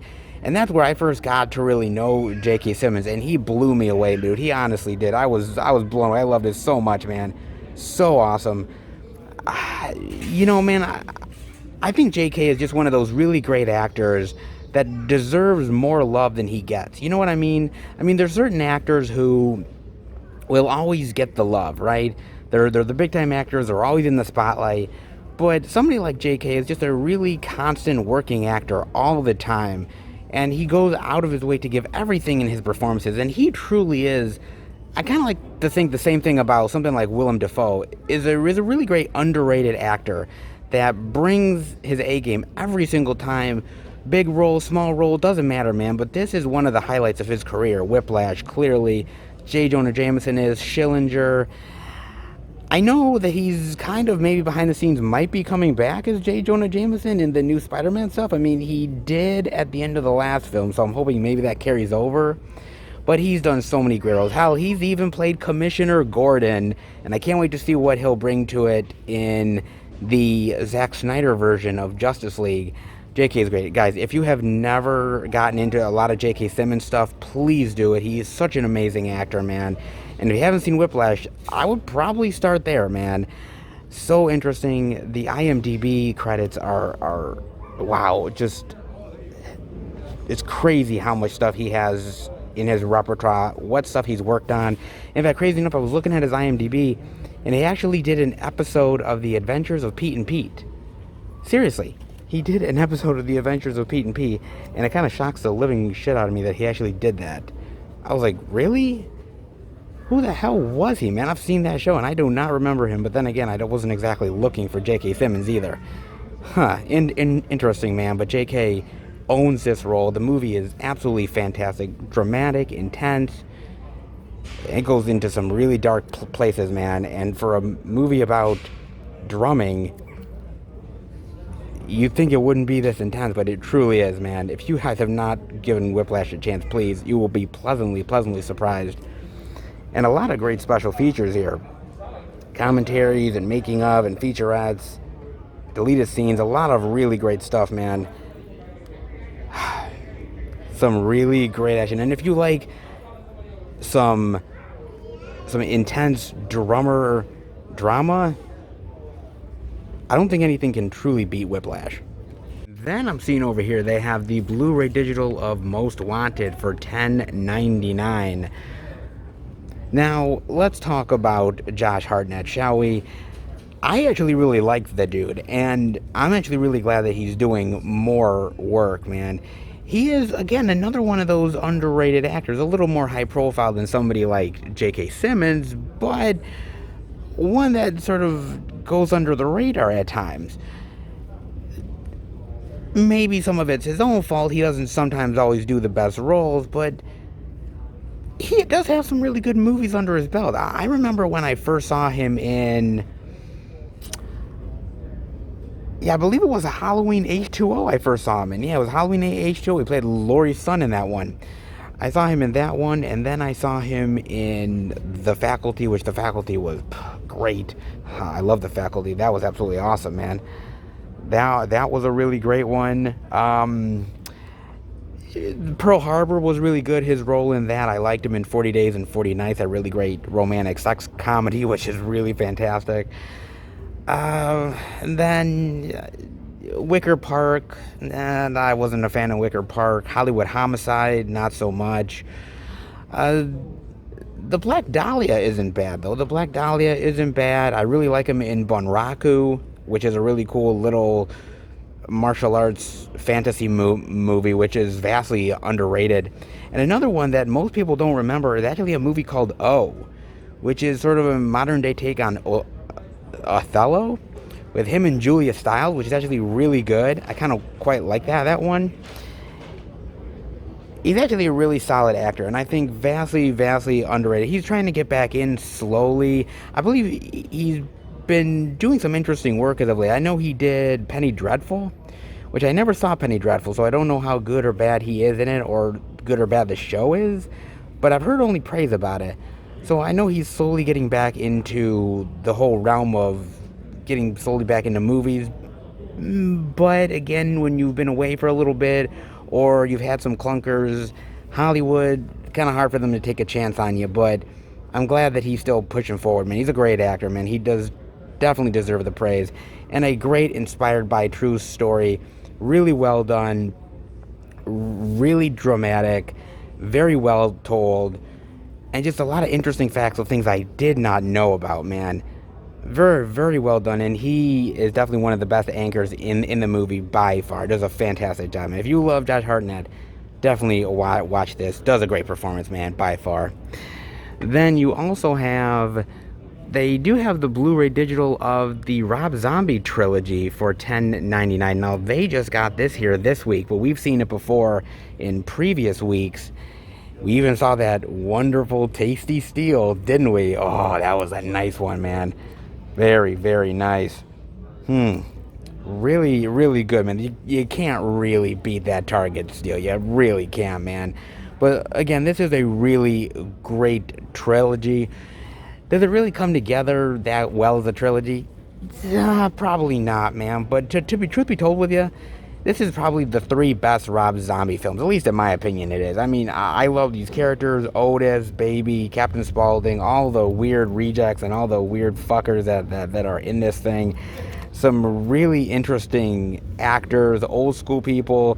And I gotta admit that Rob Zombie brought to my attention, people like Sherry Moon Zombie or Sid Haig, people that I didn't really pay attention to, and then after House of a Thousand Corpses, I paid attention to them and got to know more of their work. So these movies did open my eyes to certain actors, which I really appreciated, and I just think they're really brutal, well-told tales with really sinister characters.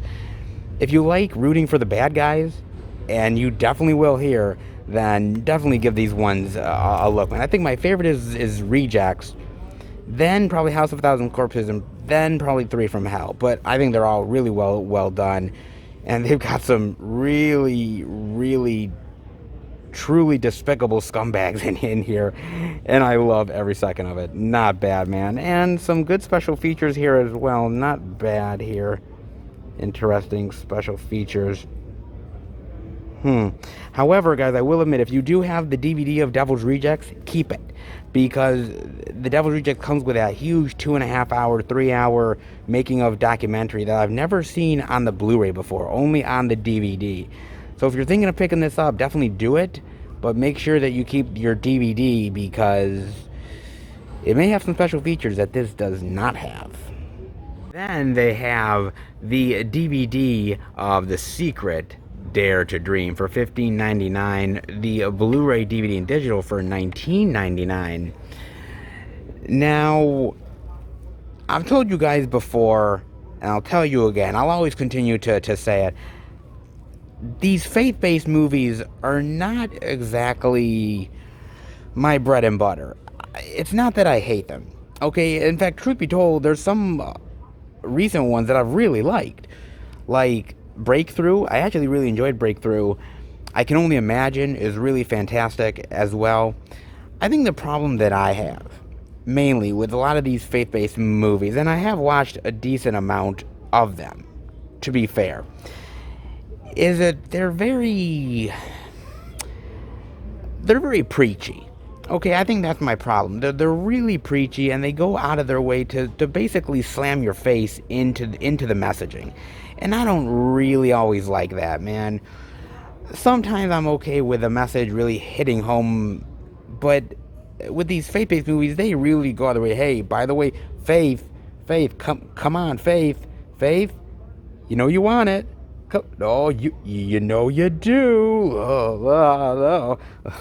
You know, I think a little goes a long way. I really honestly do. And sometimes these faith-based movies don't always understand that message, unfortunately. But there is some good ones out there if you're willing to give them a chance. I will say one that I've talked about before when I've talked about faith-based movies is a really great one that I've loved from Steve Martin called Leap of Faith, where he plays this sort of preacher that's kind of a phony, and he comes to this town to kind of basically just con these people and take their money, and he sort of learns life lessons and learns about believing in his faith. But it's all done in sort of a tongue-in-cheek comedic way, and I kind of like that. It's a little bit more easier to swallow. With something like this, maybe not so much. I'm kind of curious as to what your thoughts are on sort of faith-based movies, and do you like the more in-your-face message, or do you like it more subtle? I'm kind of curious as to what you think. Definitely let me know, man. The only special feature I see is the secret on set. That's about it. I mean, again, great actors here. It's an interesting movie, and again, the faith-based genre is huge, and I mean huge, man. I mean, the amount of money that the faith-based genre brings in from people like watching stuff is immense. So no wonder these things come out like practically week in and week out, because they're practically almost in high demand at this point. Interesting on that one. They also end up having the 4K Ultra HD Blu-ray and digital of the Stanley Kubrick 3-film 4K collection for $69.99. Oh, look at this. The Shining, 2001: A Space Odyssey, and Full Metal Jacket. Ooh, very nice. Not bad. Very interesting. Huh. Nice, not bad. Not bad set. Especially if you love Kubrick. I've talked about these movies, man. The Shining, classic. 2001: A Space Odyssey, classic. Full Metal Jacket, classic.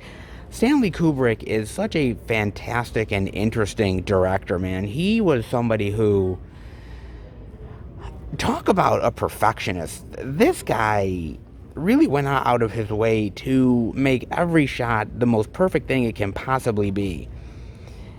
And he is a director that I don't think we'll ever see again. I mean, I remember there was a rumor on like the Eyes Wide Shut set that he like made Tom Cruise do the same scene of him like coming into a doorway like almost like 100 times or something. Like he just wanted it just right.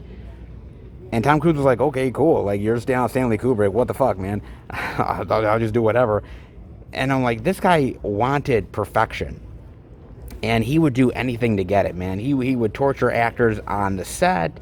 He would basically do crazy lighting setups. He would do like dozens and dozens of takes. Like, actors would get upset with him, the crew would get upset, but somehow he pulled it off, man. Movies like Barry Lyndon are beautiful to look at. Eyes Wide Shut is really intriguing of a movie. He's made very solid films. He really honestly has a Lolita, I believe. He also directed that one. That's a really fantastic film also. He never made a lot of movies.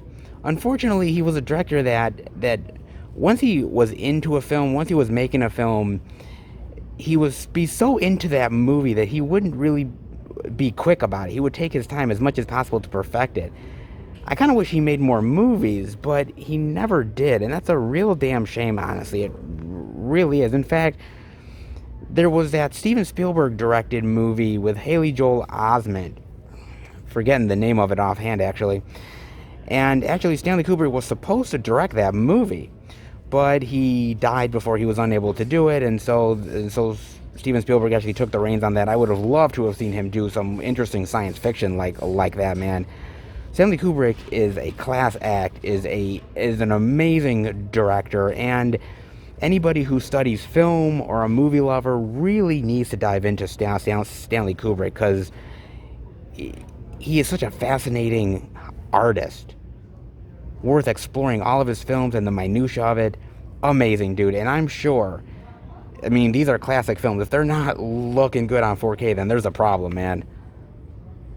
And a lot of really great special features as well, it looks like. Hopefully. I think there might be, right? I mean, there's some good stuff on some of the other ones. I'm hoping there is on the 4Ks. I hope there is, at least. I mean, shit. If not, just keep your Blu-rays. Hopefully there is, man. But again, Stanley Kubrick is one hell of a director, and he is somebody who, even though he's been passed for years and years and years, he's still a director that easily earns my respect, and he should, you as well, guys. And the other thing I'm seeing, and I gotta show it off, guys, is the 4K Ultra HD of Pitch Black. I told you guys that they did have a sign for it, so they were gonna get it in, and I'm so glad to see it, man. Oh, look at this. Pitch Black, very nice. Are you afraid of the dark? Oh, so good. So good, baby. Oh my God. Woo! I love this movie, man. I honestly love this movie. No lie, man. This was not my first exposure to Vin Diesel, obviously, but I think it's honestly probably my favorite Vin Diesel role of him playing Riddick. I mean, I love this movie. I love the character of Riddick, how he kind of like plays the perfect anti-hero. Somebody who is bad. He's a badass. He's not the nicest human being, but he's not completely evil and dark either. He does have a soft spot. At times. Sometimes not so much, but other times he can, man. But I love the way that Vin Diesel plays him, and I love the world of Pitch Black. I love the characters. You think they're one thing, but they're another. They're very seedy and sinister. I like this world, man, and I love the creatures in this movie. The creatures that once it turns dark, they come and attack you and feed on you. I love that, man. I think it's a really great movie, and at the time, it was kind of sort of an indie sci-fi flick. I mean, it didn't have a big budget or anything, or really huge actors at that point, and I think it wowed people. It wowed people by the imagination, by the characters, and I think people fell in love with the character of Riddick and the universe and the world, man. And I love it too, man. And other movies like the Chronicles of Riddick, I really do love as well. Of course, that's big, sprawling sci-fi compared to more indie fare. And then you have, of course, Riddick, the third film, which honestly goes back to basics, a little more stripped down of a sci-fi flick, but still equally as good, man. Now, I did hear rumors that they are going to make a fourth film. David Twohy, who's directed all of these movies, is coming back to direct. Vin Diesel is obviously coming back as the actor to do this role again. And please, can we get a fourth film, dude? I've been wanting a fourth film since Riddick happened, man. I continue to fight for more Riddick in my life, dude. I mean, he makes like 7 Fast and the Furious movies a fucking year. You'd think he could take time to make a fucking Riddick movie. I mean, come on, man. This is so much better of a series than Fast and Furious. I'm laying down the gauntlet, man. The Riddick movies are better than the Fast and the Furious flicks. You guys might disagree with me. You guys might come after me for that, but I'm laying the gauntlet down. I'm saying it, man. Those Riddick movies are fantastic. I love that sci-fi world. I love Riddick. He's one badass motherfucker. He's one of the best sci-fi badasses of all time. I'm saying it, man. I truly think he is, man. But this movie is the one that started it all off, man. It's got some great sci-fi. It's got great characters. It's got cool little weird alien creatures. It's got everything, man, and it's just really cool. And And it's just worth diving into the world of Pitch Black, man. If you never have, you love sci-fi, perfect opportunity, man, for $19.99, great price. And another Arrow 4K, definitely well worth it. Definitely well worth it indeed, man. And a lot of special features here. So much special features here. Damn, man. Very, very great, dude. Arrow does a good job with their additions, and I'm sure this one is no exception, man. Now, just to let you guys know how actually involved with the Pitch Black universe I was, do you remember the Riddick game that came out for, like, you know, the Xbox and the PlayStation and everything? I used to own that, and I used to play that constantly, man, when he's got to put on the night vision and everything and go through the tunnels and the prison and everything. Dude, I ate that shit up, man. I am a hardcore fan of this character and the franchise, dude. And please give me that fourth movie, man. I want it like some dudes want crack. Come on, man. Give me that shit now. But oh, so good, man. Please get into this. Vin Diesel can be cheesy as shit and not the greatest actor, but there's certain roles that fit his style, and Riddick is one of them, man. Not bad, man. Not bad at all. And some really great media this time around. Some interesting surprises, some exclusives. Not bad, man. Pleasantly surprised this time around. Let's head out. Oh, yes, indeed. The Beast delivered. I love saying that, guys. Oh, man. The Beast delivered yet again, man. Great selection, great variety, great exclusives, more Steelbook love, of course. All you Steelbook lovers out there, gotta love that, especially that Whiplash Steelbook. That's mighty, mighty tasty, dare I say, man. Very nice, man. A lot of really cool stuff. Finally seeing Full Metal Jacket, that really great Stanley Kubrick set.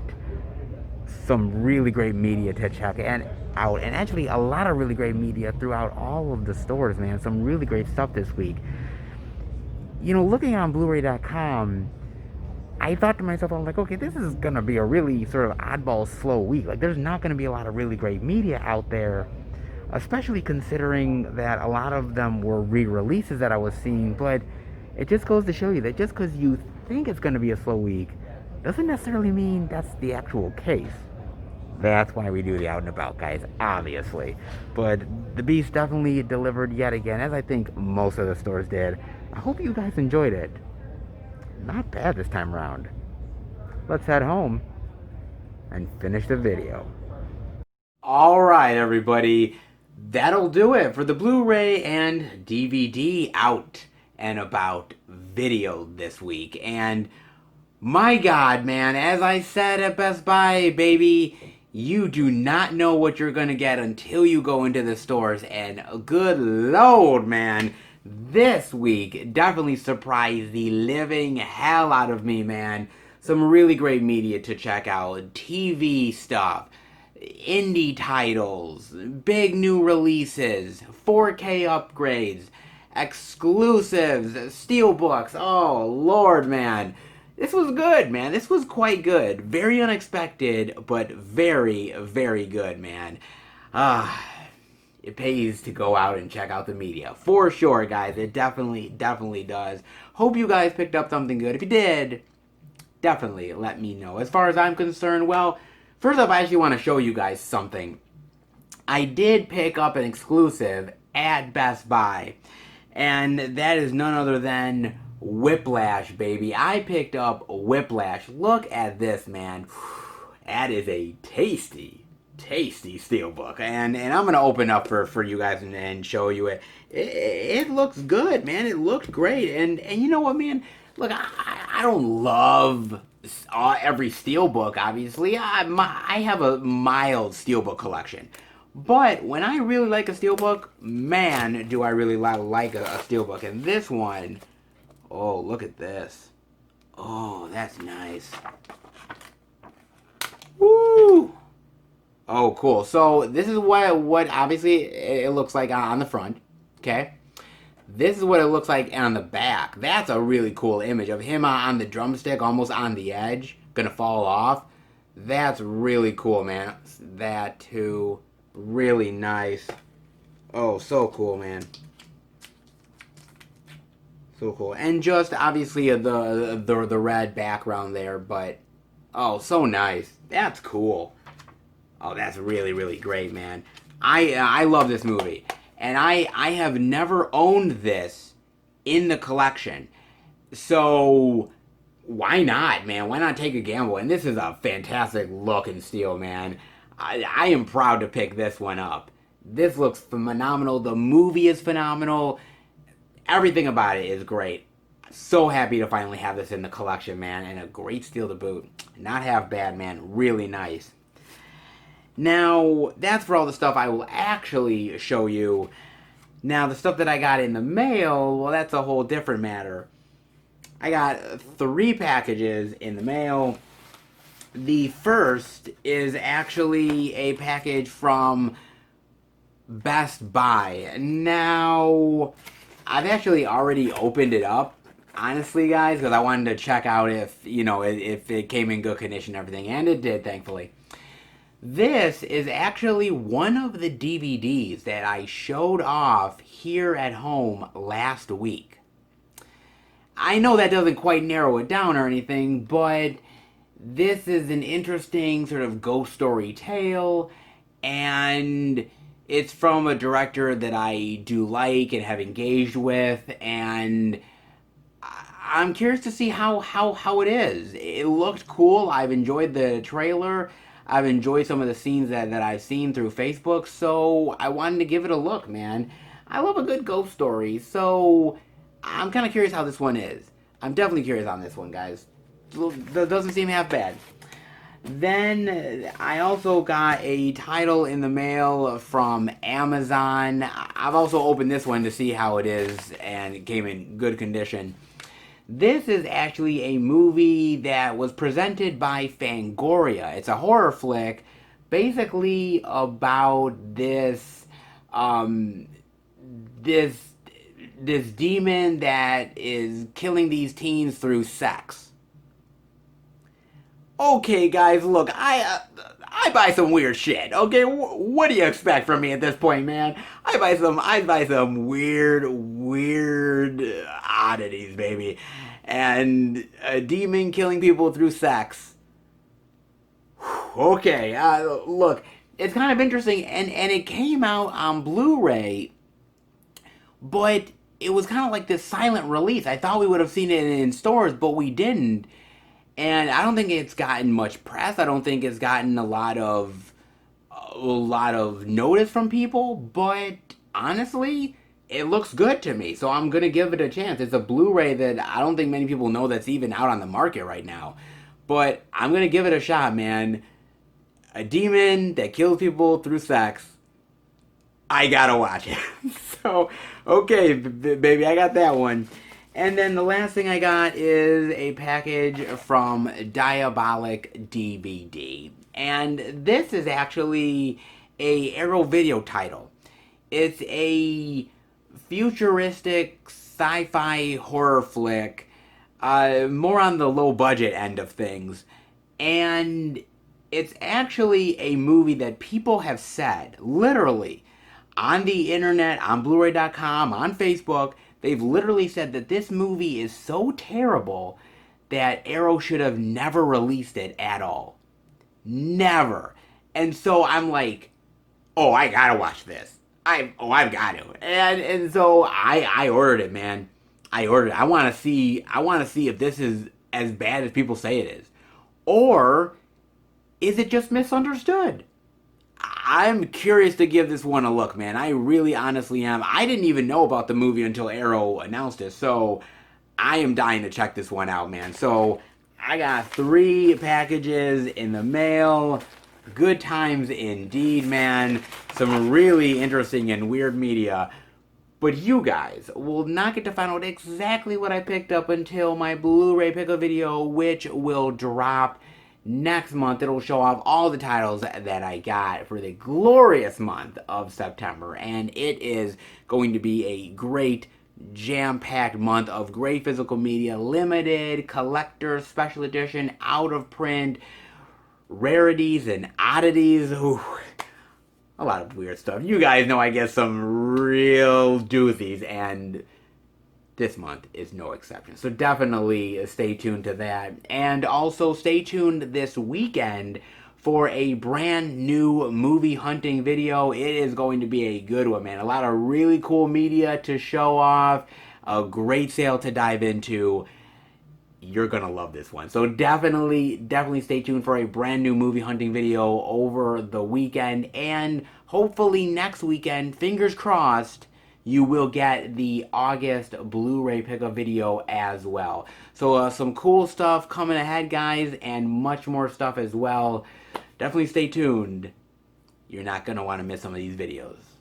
And before I let you guys go, I wanted to talk about some news that I heard recently that really honestly it broke my heart, man. It really honestly did. And it's just another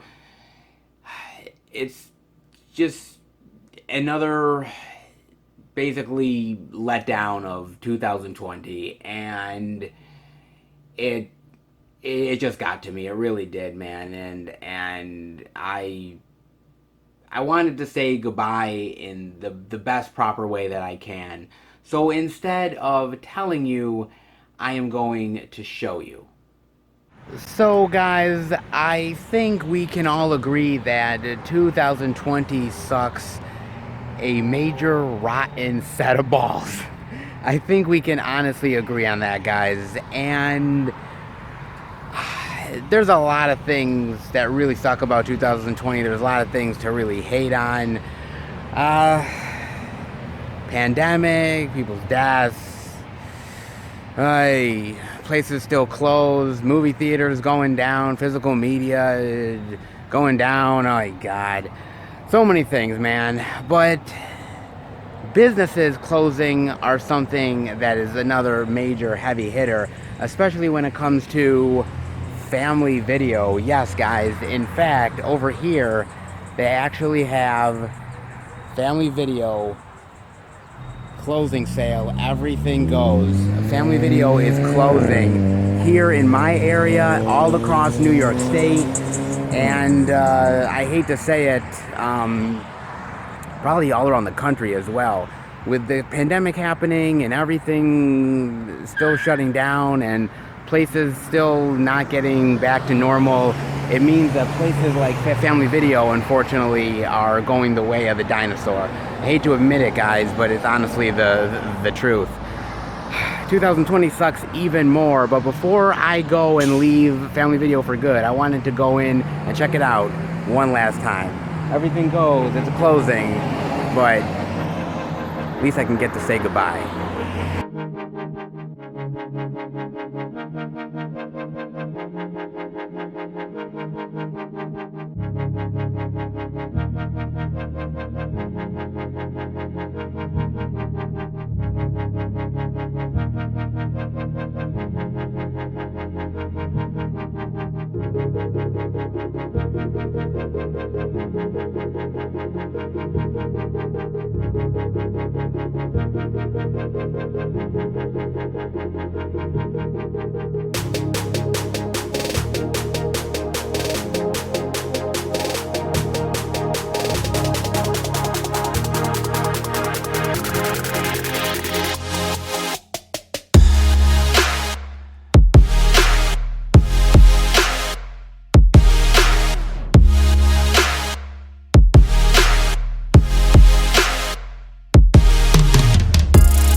I mean, do you guys even realize the idea that there's actually not many video rental stores left?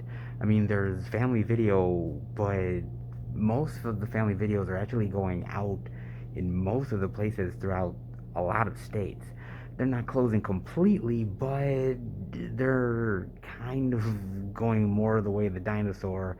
I mean, look, there's only one Blockbuster left in the entire world, and video rental stores have literally just poof, vanished. It really sucks, man.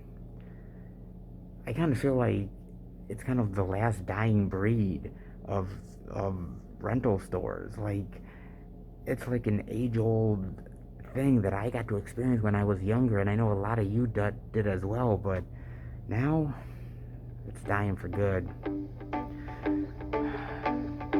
Unfortunately, the good times are all but gone.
It's time to say goodbye to this place.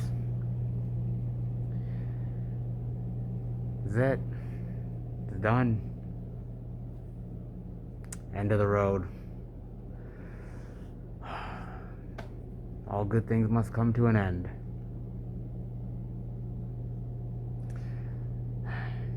I don't want it to go. I don't want it to end. But unfortunately, everything must eventually die. Sad but true. But as long as we keep it in our hearts, as long as we keep it in our minds and our memories, places like Family Video will never be forgotten.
everybody. I hope you guys enjoyed the video.